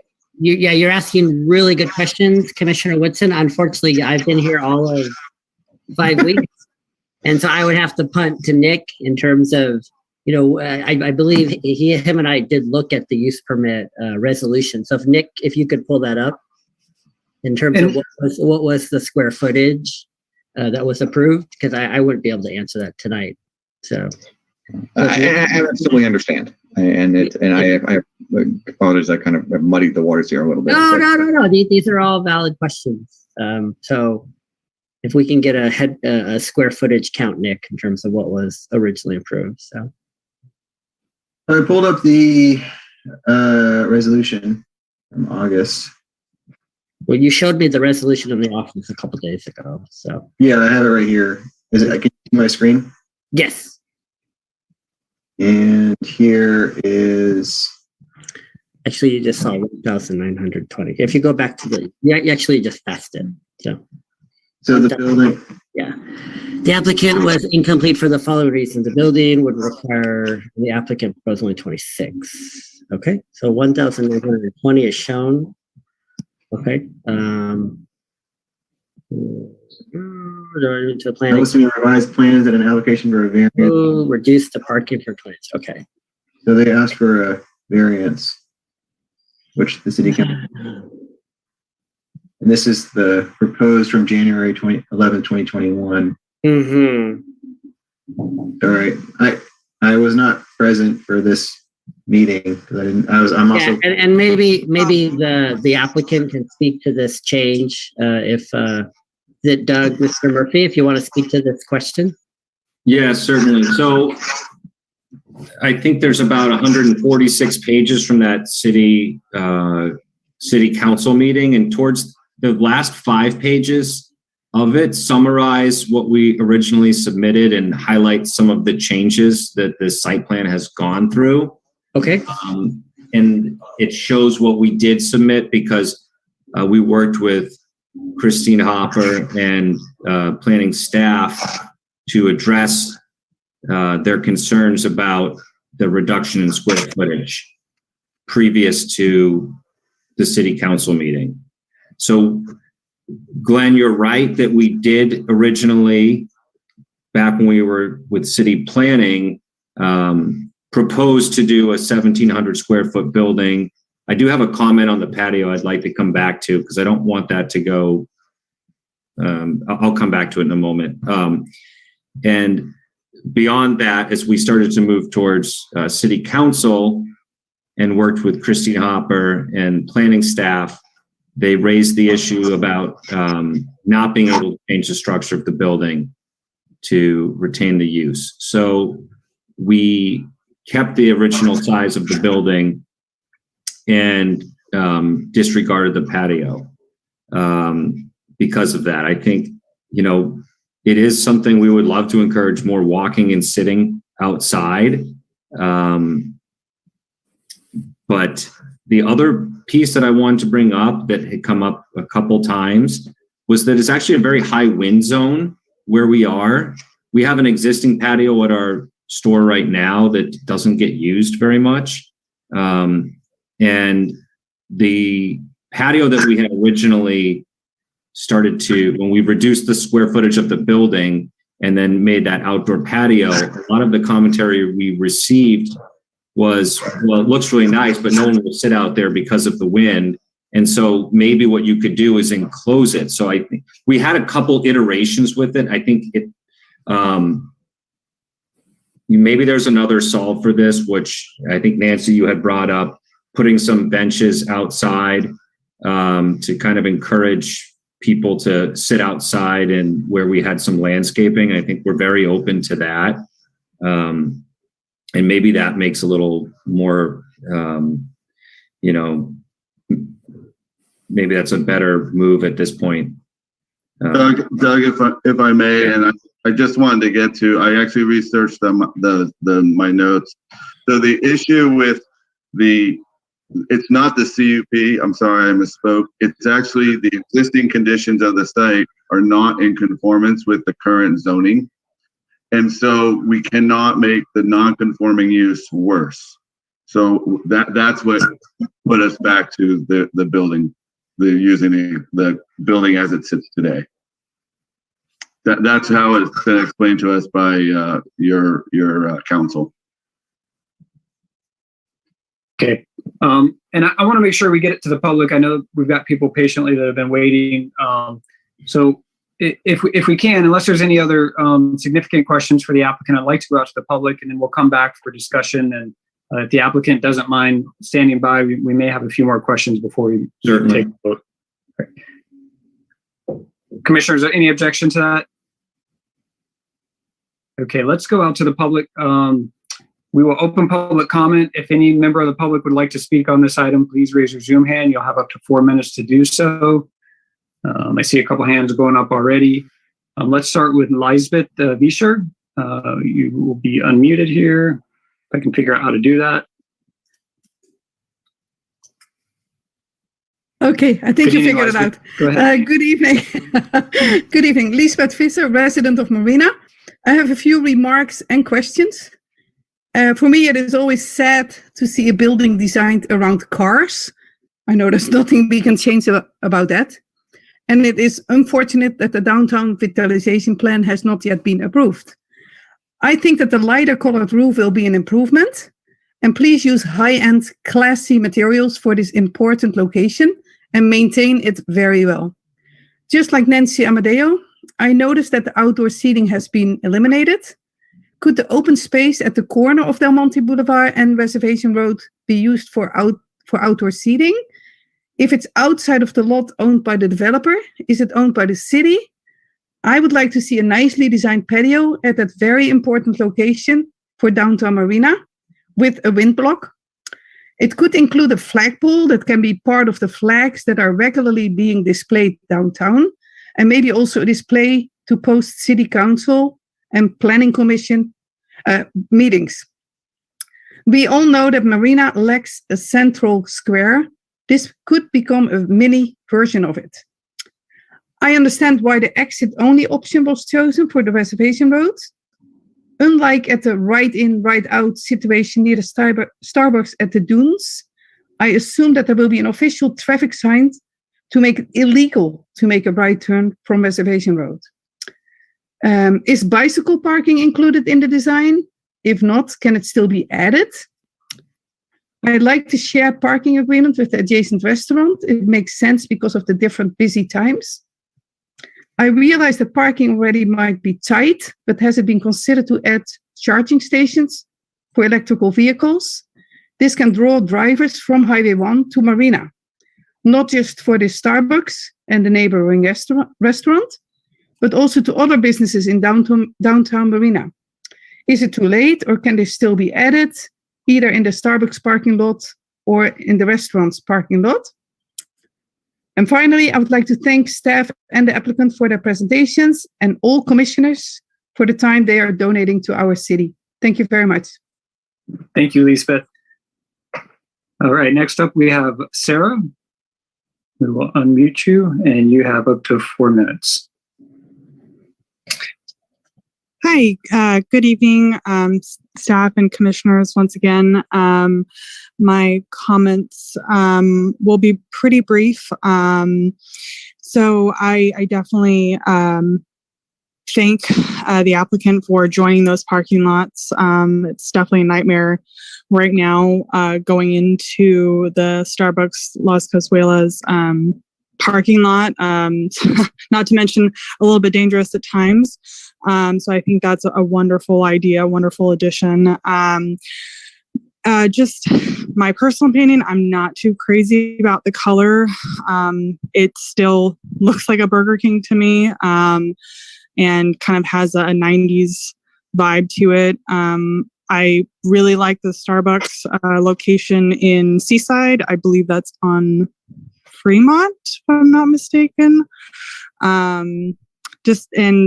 Also, using high quality materials so that it does stand out and doesn't, not stands out in a bad way, but, like Lisbeth was saying earlier, it could be a mini version of a center, a city square, which I think is wonderful. I can totally envision myself walking down there to grab a cup of coffee and sit outside, enjoy the sunshine or the fog. I just want to, see, if there are any other options. I know that it's gone back and forth a couple of times. And other than that, I just want to thank everyone, for coming in tonight at almost 10 o'clock and still discussing this. Changes are hard to make once they're already in place. So I want to thank everyone for their time. Thank you. Thank you, Sarah, for your comments, and thank you for joining and making them this evening. Any other member of the public like to speak on this item? Please raise your hand. Let's see. I see Kathy Biala. Kathy, you should be unmuted. Please go ahead. You have up to 4 minutes. Thank you, Mr. Chair. And I'm speaking strictly as a resident of Marina.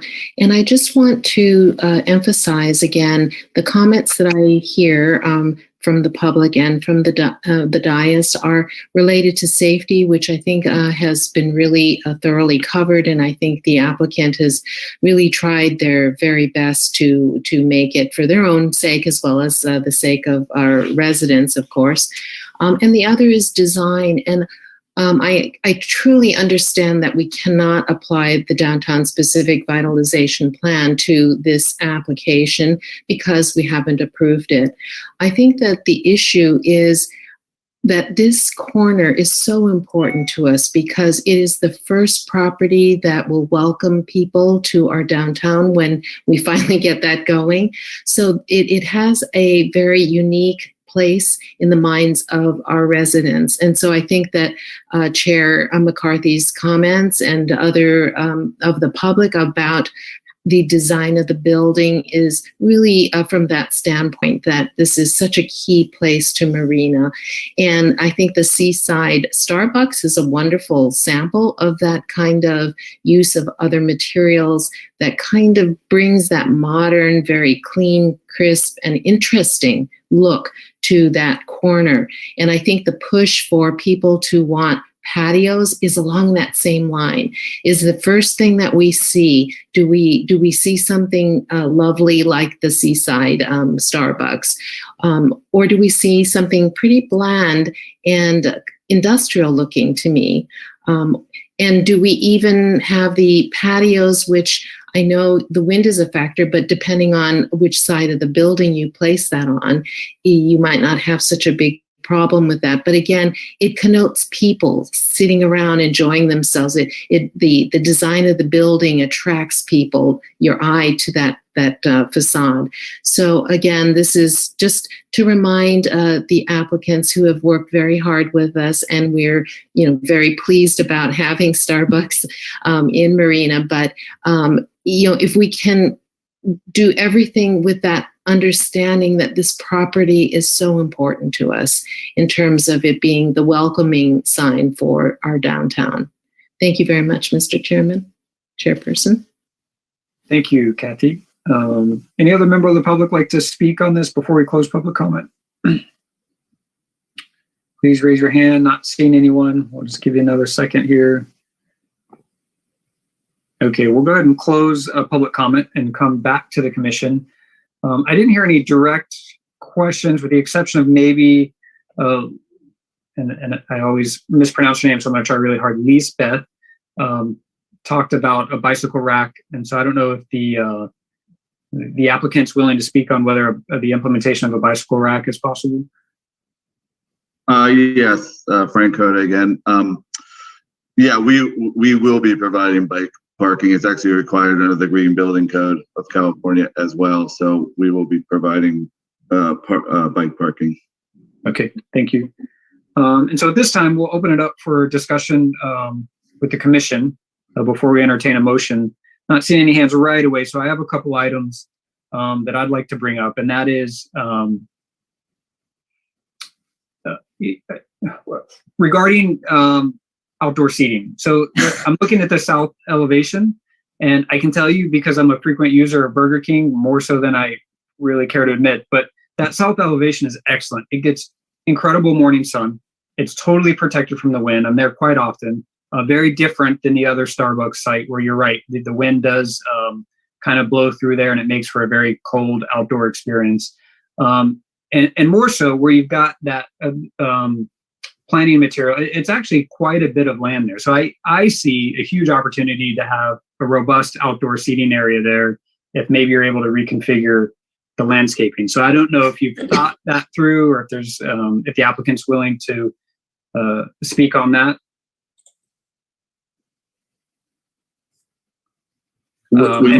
I'm sorry, when you say, Frank Coda again, when you say south, do you mean the I think you mean the north? It would be kind of the southeast. So where you enter where customers would enter the current Burger King, and I think it would be the entry for the Starbucks as well. I think he means next to the ADA parking spaces, which I don't think is large enough for patio furniture, but. So it's the where the two windows and the door is, not the side that.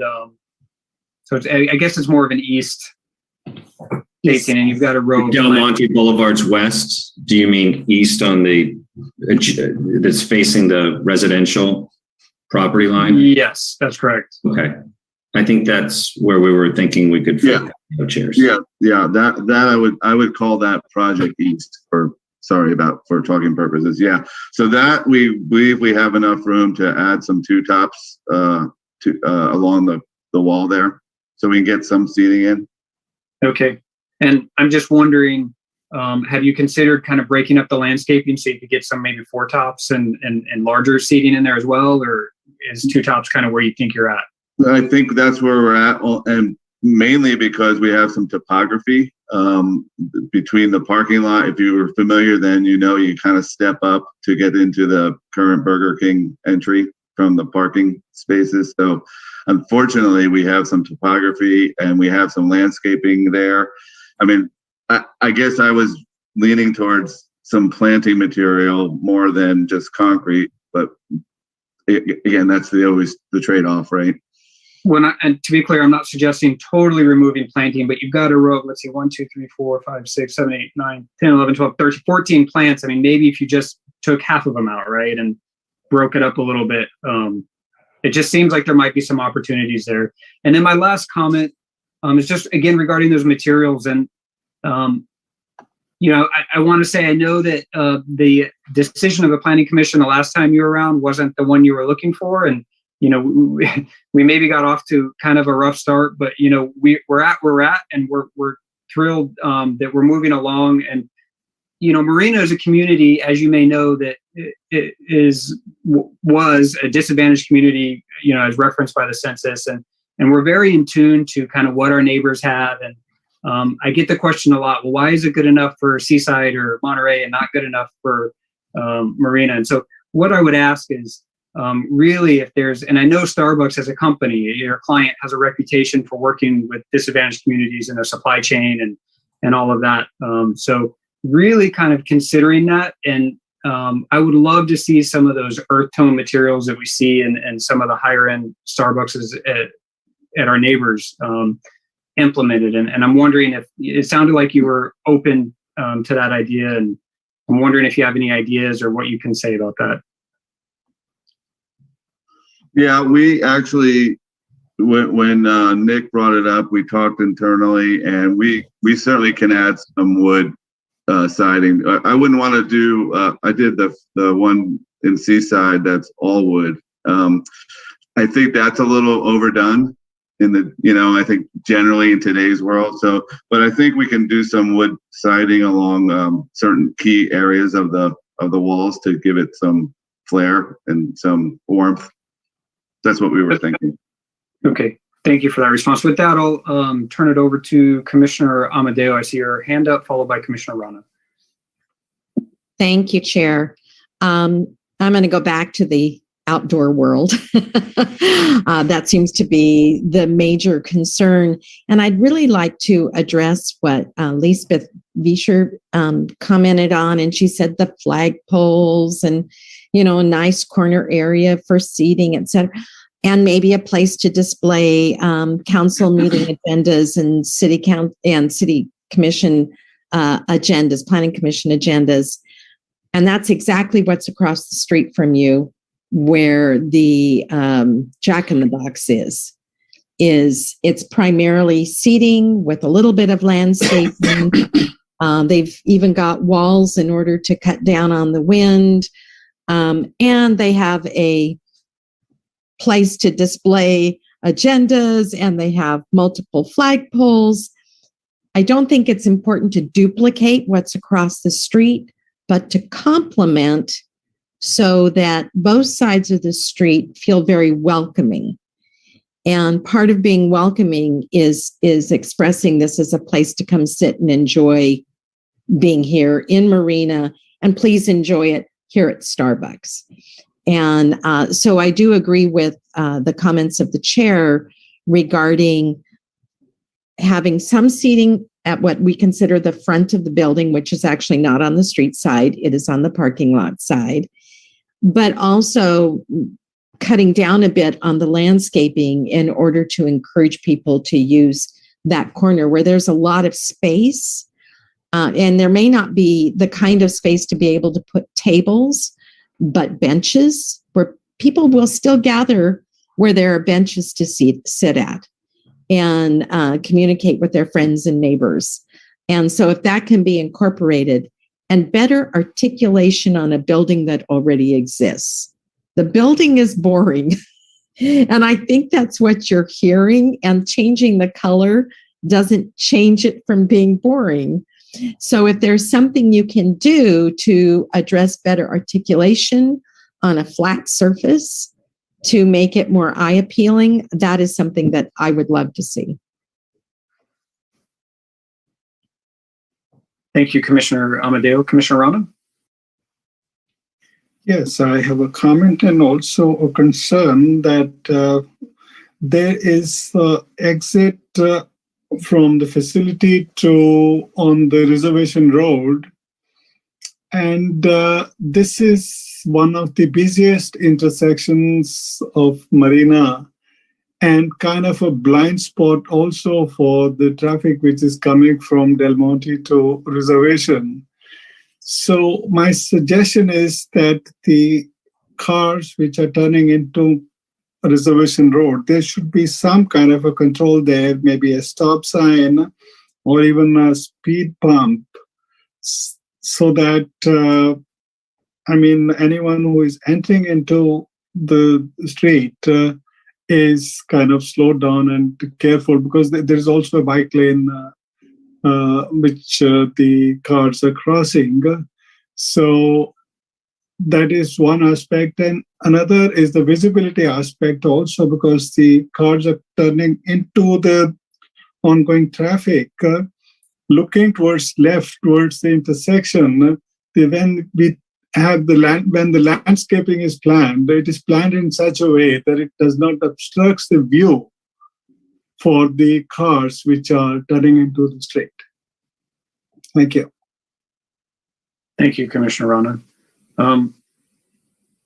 Does the applicant want to address the idea of, and I think what I heard, Commissioner Rana, was that for those cars exiting on that right only onto reservation, you're concerned that they may not see oncoming cars or be aware of, does staff or the applicant want to address that? If I may, Frank Cota. Yeah, actually, your code does have site triangles, at intersections with roads and driveways. So there will be, no obstructions from landscaping and what have you. I think it's usually it's like 25 feet or so that's cleared. Nothing higher than, I think it's like 2.5 feet, and then that way you can see. As far as the speed bump, I'm going to defer to your traffic and public works department. Really, I think that is, I feel that when we get into getting our building permits for that, that's where they're going to come into play to flush out that detail. But noted, certainly noted. Thank you. Any other comments from commissioners? Commissioner Rana, I see you still have your hand up. That might be from before. No, I am loading my hat.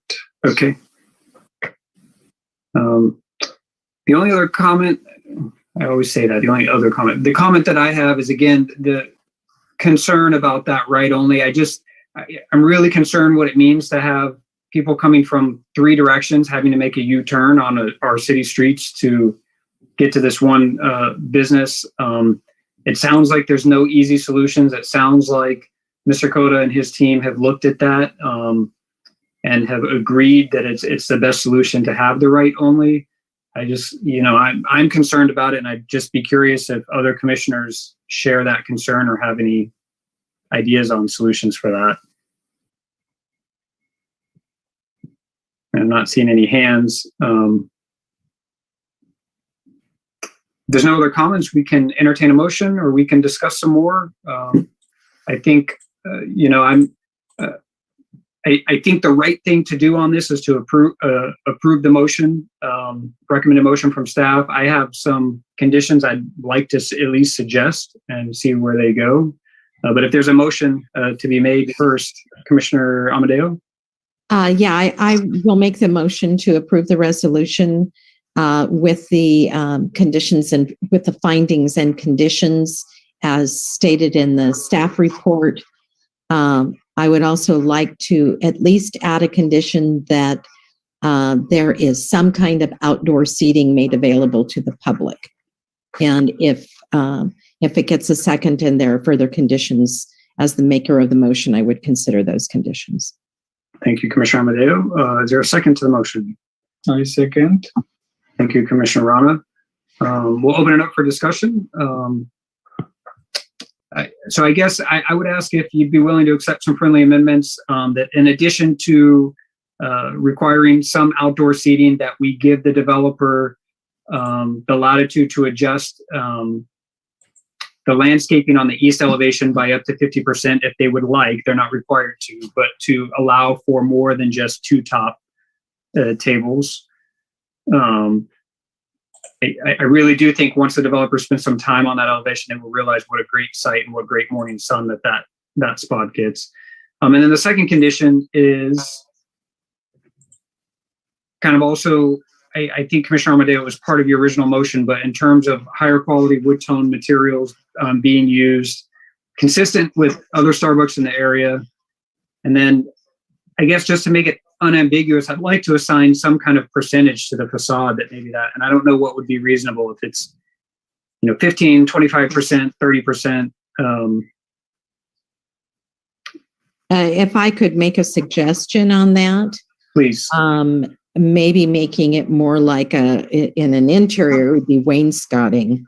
I don't know if it's called the same thing on an exterior, but where the lower half of the building might have the paneling that they talk about for other Starbucks, because you want not just to create a different texture, but you want better articulation on the building to create interest. I'm not an architect and I'm not a designer, so I would hate to put a specific percentage of the building, but certainly that whatever is used on the exterior is used in a way to create a better articulation on the building. Okay. Yeah, that sounds like something I could easily support as well. So okay. It looks like Guido is writing down these conditions. These new conditions, yes. I'm not clear on the last one though, Chair. So can you? So I think, and Commissioner Amadeo, just interrupt me if I don't have it, but I think it was higher quality wood tone materials consistent with other Starbucks in the area that provides an articulation to the external elevation. That's correct. Better articulation. Okay.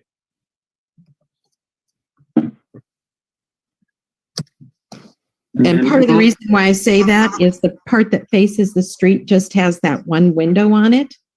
And so there is, it's this broad, flat surface. And so adding something that creates texture beyond the slats that are already there, the vertical, I'm going to call them vertical stripes, that would create interest. That's what I'm looking for. Okay. Let's go to Vice Chair Bilsker, and then maybe we'll go out to the applicant and just see if there's any questions about the conditions and if they're willing to accept those. Vice Chair Bilsker? Thank you, Chair. I had made notes when Commissioner Amadeo was talking earlier for additional conditions, one of which was the parking management plan. And the other one I had written down was a queue that would be no queuing in the parking lot. That the queuing would remain on the parking lot that is that will be the new Starbucks. And everything else you have on the list already. Yeah. Thank And you. they are doing the agreement, so I don't think we need to put that in the conditions. That's already part of what's happening. So we see the conditions written on the screen. Commissioner Rana, does the second still stand?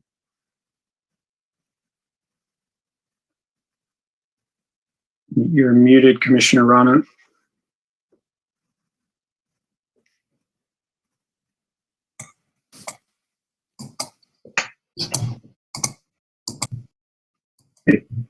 Still not hearing you, Commissioner Rana. If you're there, let's go out to the applicant. I don't know, Frank or Mr. Cotto, if you want to take this. You've seen the conditions. Is this something that sounds reasonable to the applicant?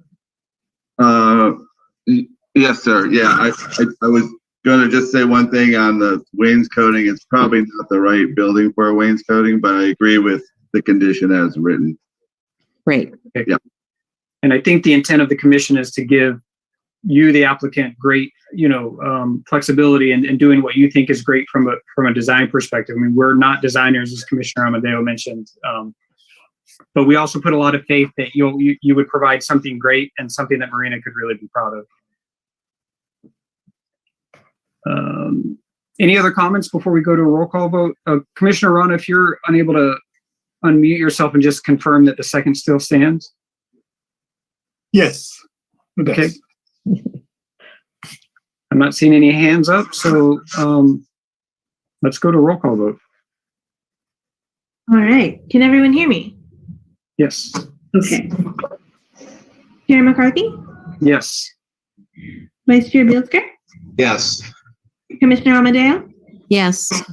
Commissioner Herr? Yes. Commissioner Rana? Yes. And Commissioner Woodson? Yes. Thank you. Thank you, Aaron. That motion passes unanimously with Commissioner Walton absent. All right. Congratulations and welcome to Marina Starbucks. Thank you all. Thank you very much. Thank you. Move on to our last public hearing of the night. That is item 6C. It's a Reservation Road, a Hampton Inn temporary sign. Staff report, please. Right. Last but not least. So for the final staff presentation, this is for a Hampton Inn temporary sign use permit. You guys just saw one recently for a temporary use permit sign for the Sea Haven development. So this is a similar type of a permit. As you can see here, this is the site, the Hampton Inn site at 120 Reservation Road. They're currently building this hotel. And as part of the hotel, they're adding signs. This is going to be a monument sign on Reservation Road. That's an approximate location.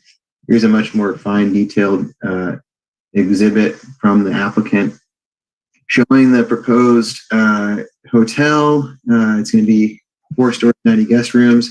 And as you can see here, this is the property line of the hotel. And so you can see there's a wide area that's not owned by the hotel. It's actually city-owned property. And so at Beach Road and Reservation Road, there's going to be a roundabout installed.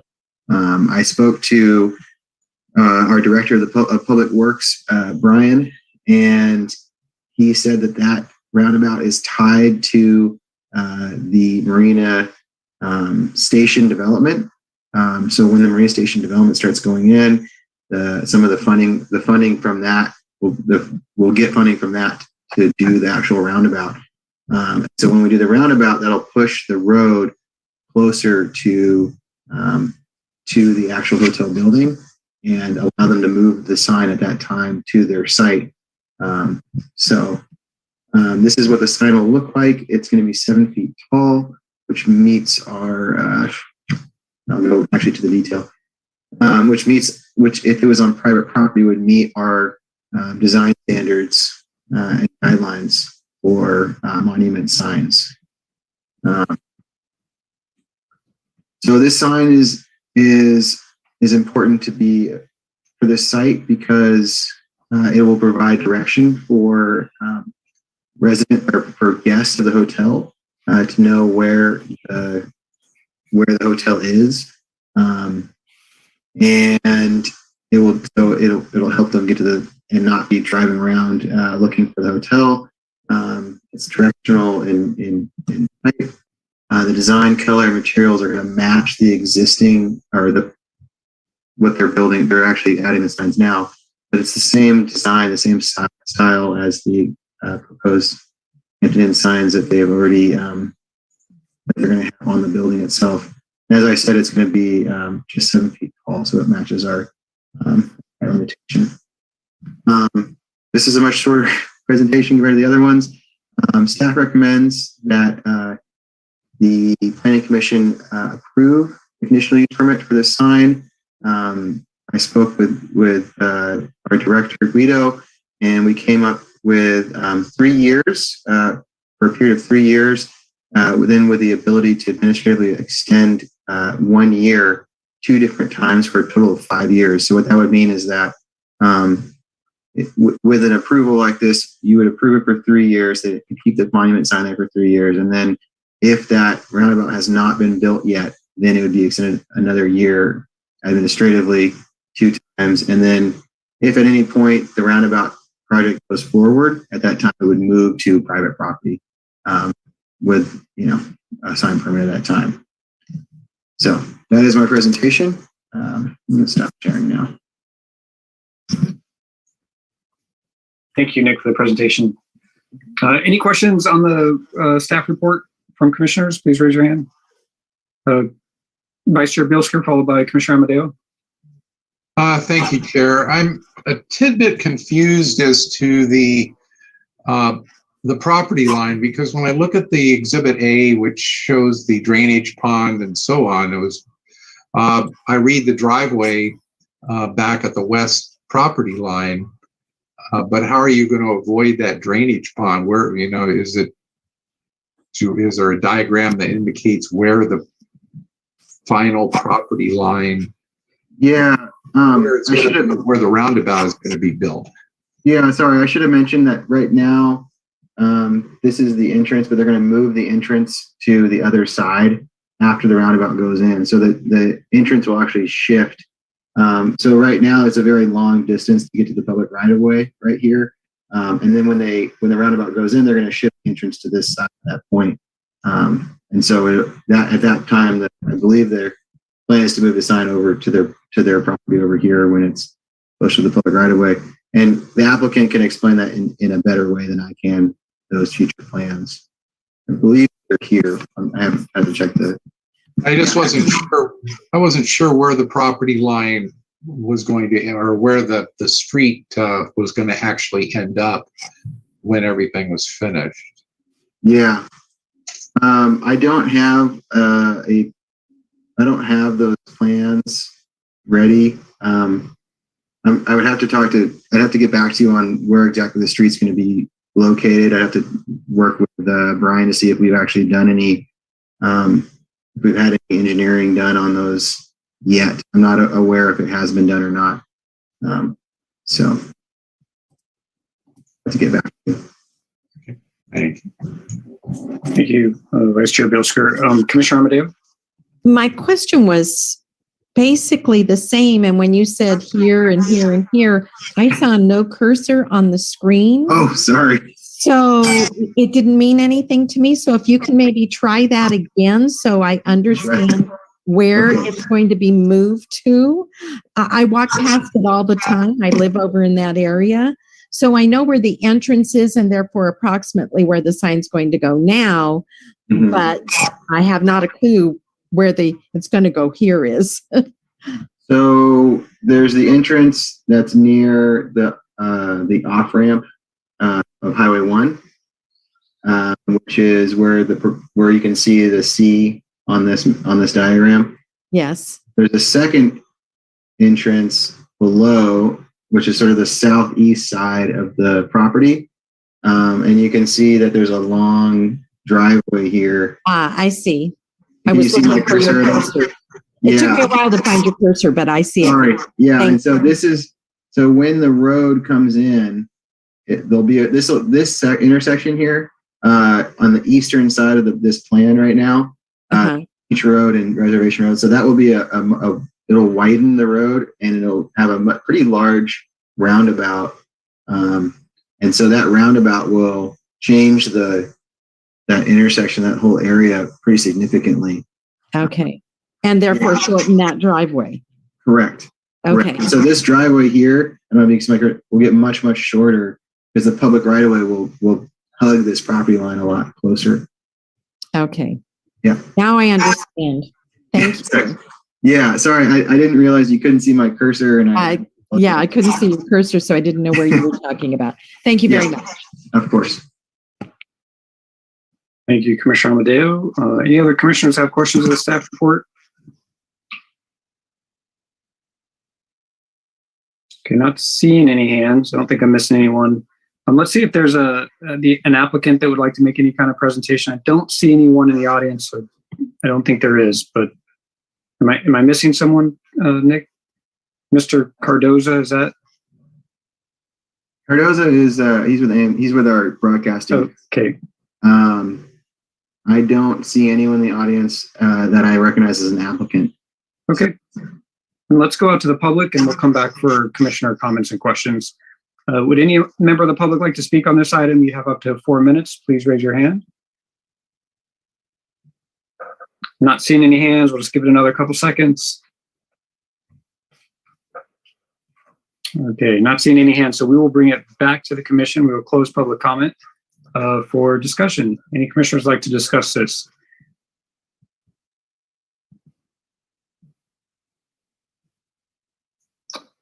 I'm not seeing any hands. I have a quick comment, and that is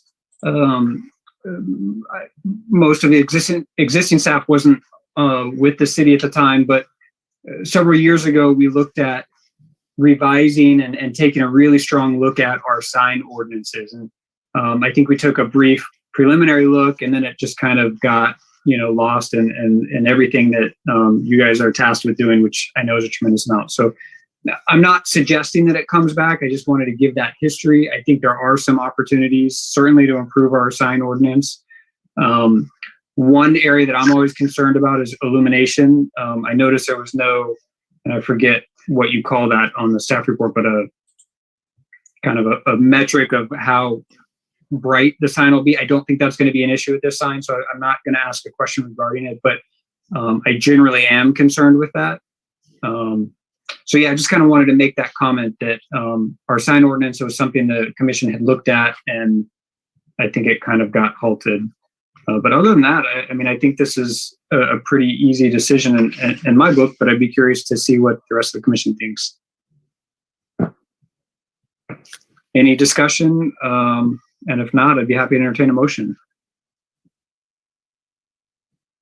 Commissioner Amadeo? I agree with you in terms of our sign ordinance. It definitely needs review. It's been done many, many years ago when I was on the design review board. We looked at it because there's language that in some areas is very ambiguous. So like no bare light bulbs, well, that meant no neon signs.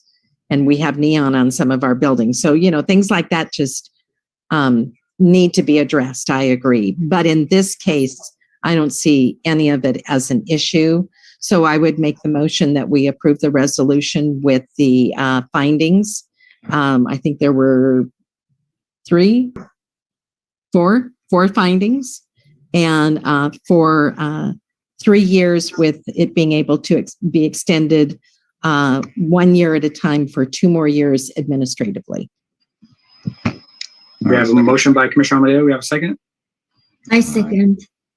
We have a second by Commissioner Hurd. Any discussion on the motion? Not seeing any hands. Let's go to roll call vote, please. All right. Chair McCarthy? Yes. Vice Chair Bielsker? Yes. Commissioner Amadeo? Yes. Commissioner Hurd? Yes. Commissioner Rana? Yes. Commissioner Woodson? Yes. Thank you. Thank you. That motion passes unanimously with Commissioner Walton absent. Moving on to item 8, other action items is the Planning Commission will elect a chair and vice chair. I received one comment from a commissioner who pointed out that we're in the middle of reappointments. I think 3 people are, their term is up, and the city is interviewing people, I think on Friday is what I heard. So I think there was some question about whether this might be better put off to a future meeting or not, but I don't know if staff has anything they'd like to share. Sure. That's totally fine. I was, I'm new to the city and I was just trying to follow the Muni code that says in January, but absolutely we can push this off. Not a big deal. Okay. Commissioners, any comments on that? Any opposition? Maybe till March, Chair. Is that possible? Or sounds reasonable to me. If it they'll know very quickly It doesn't. Who's going to be reappointed. Yeah, the interviews are tomorrow. So, and then it will go to the city council at their first meeting in February. So it could be done in February after council has their first meeting. Sure. February 24th. That would be that meeting. So, okay. Or we'll just say that the meeting after the council approves, the next regular planning commission meeting after the council approves the new commissioners. Sounds good. Okay. And I don't think do we need a vote on that? No, that's fine. I have a spreadsheet I'm keeping of all the future items. So I have it on my spreadsheet now. Okay. Let's see. We'll move on to item 9 then. Upcoming agenda items. Anything staff would like to share? And Guido, maybe this is a good time for you to again reintroduce yourself and to the rest of the commission and tell us a little bit about how to reach out to staff. I know there's been some changes. Some folks have emailed the city, and I don't know that they've gotten responses. So whatever you're able to share. Sure. Guido, I've been here since December 20th. I have about 18 years of planning experience. I was the planning manager in Los Altos the last 2 years. And prior to that, I was the planning manager in East Palo Alto for 4, with a total of 11 in East Palo Alto. I've done some pretty large development projects. I've also updated a general plan. I rewrote the entire zoning code in East Palo Alto. So I feel like I have a lot to offer Marina. And yeah, I'm excited. There's a lot of opportunities here, a lot of code changes that need to be done. And Brian's mentioned that. Commissioner Amadeo also mentioned that. There's potential general plan update in the works. I've also worked on 3 housing elements. We need to update our housing element. So your time on the commission is very valuable, and you're going to be providing input on a lot of significant stuff in the next couple of years. So please stay tuned. Do appreciate all the back and forth. And I would be remiss if I didn't point out that, it's a standard practice for a planner to do maybe 1 staff report. Nick did 3 staff reports today. And I just want to commend him for that. And when you guys get a chance, if you can let the city manager or the mayor or the council know, that's tremendous work. It's just Nick and I right now. We have a contract planner.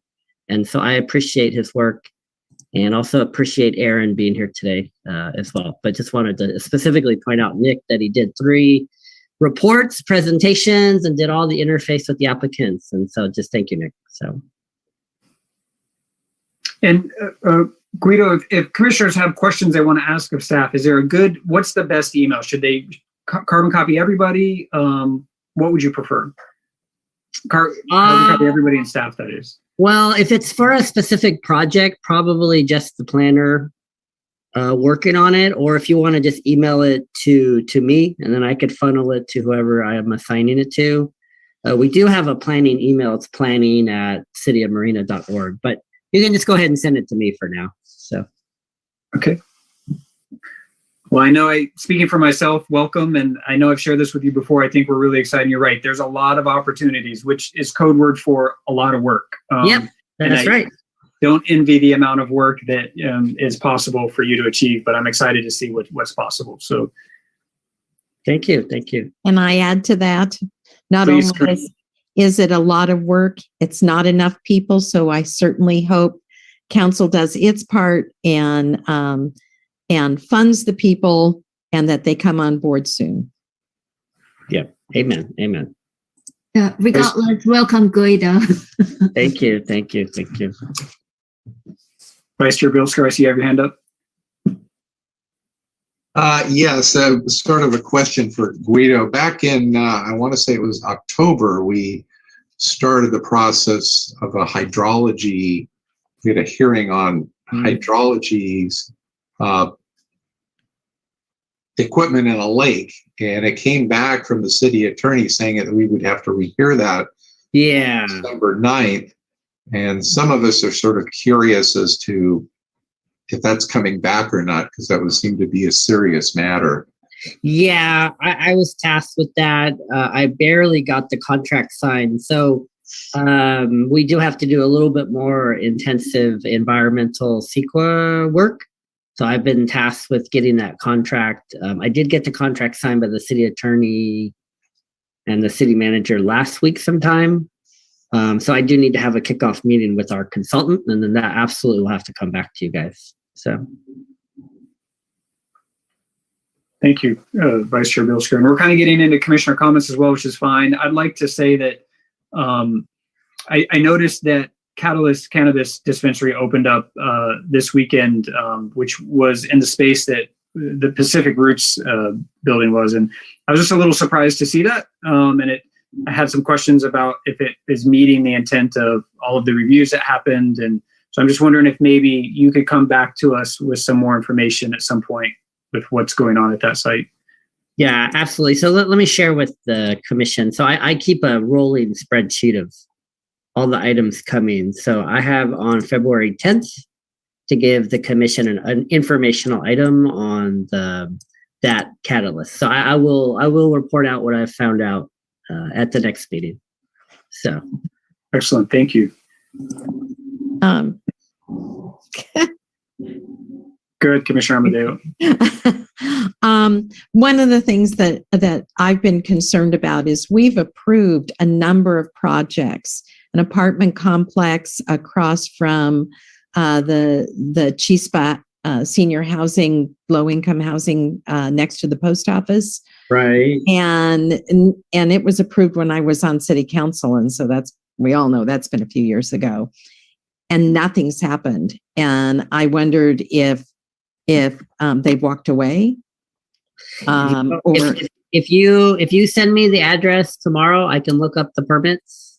Okay. And I don't actually know the address. I can give you the location. That's fine. Just shoot me an email. I'll look it up. Yeah. Great. Thank you. No problem. No problem. There are several projects like that, but that's the one. Yeah. Well, it's not on the agenda, but I will say one of my first, starting new, fresh, reading the code. Right. There's a lot of stuff in the code that needs to be addressed. One of them is the fact that design review permits, it's not entirely clear if they expire. And so we really need to have in the code a permit expires on this date. So I'm keeping a running tally as I'm reading through everything of things in about a year I'm going to bring to you guys of here are the big ticket items as a planning professional I think need to be changed. And then you guys can agree or disagree or not or whatever. We can have a good discussion about it. I know there has been an issue in the past because of the way our code is written, where a project gets approved, and as long as dirt is moved around, then it's considered to be an active project. And so we've had things that were active without a single board going up for 10 years. Yeah. And that's that really is hard. Yeah, it's tough. That's something we have to address. So, yeah. I'm just hoping this project isn't one of those. Yeah, well, yeah, send me at least the location and then I will. I'll look it up. Thank you. Thank you, Commissioner Amadeo. Any other comments from commissioners, staff? Anything else you'd like to provide before we adjourn? Actually, I do. One last thing. So, I have on my tickler that March At the fifth, I have to write down the date, but the Planning Commissioner Academy is coming up. And I see that the finance department's giving me about $3,000 for planning commissioner training. And each commissioner is about $650 to attend all 3 days. And I think it's $350 to attend one day. So I made a note to myself. We have probably enough budget for 4 commissioners, and I'm new to the city and I don't want to step on toes. So I don't know which commissioners have gone and who might want to go. And obviously we're getting some new people. So maybe that's a discussion with Brian and I, but so if you're interested in going, let me know. It's a good 3-day training. It's up in San Ramon this year. Oh. So let me know. So I think just a quick question on that. I kind of missed part of what you said, but the budget then would include for people to drive up for the day or to stay in a hotel or? Well, it's $650 for the registration, and then I guess whatever the hotel costs are. So yeah, you're right. Maybe it'd only be 3 then by the time you factor in the hotel. Yeah. Or depending on it. But honestly, let me know if there's more of an interest. I can certainly talk to the city manager and the finance director, and maybe we can move some money around. But March 4th is the deadline. So if anybody who's on the commission now wants to go, please let me know, and I'll try to figure something out. So what I would suggest is if any commissioner wants to speak on that now, you're welcome to, or if you would like to email your interest, I would email it to Guido and maybe CC me, and we'll go from there. Yeah. And I highly encourage commissioners to go. I've learned more at these academies than I can even begin to express. They're really, really valuable. Mm-hmm. And when you email, maybe just say if you would be willing to drive up and back during the day, or if you would be looking to have some kind of other expenses covered. I think that'd be helpful too. Yeah. Excellent. Good comments. Anything else? That's it. All right. I know it's a little bit later than we usually try to go. I think as a commission, we usually do a little bit better, but we had some tough things on the agenda today and we got through it. So I appreciate everyone's comments, and I hope everyone has a good night. We are adjourned. Thanks.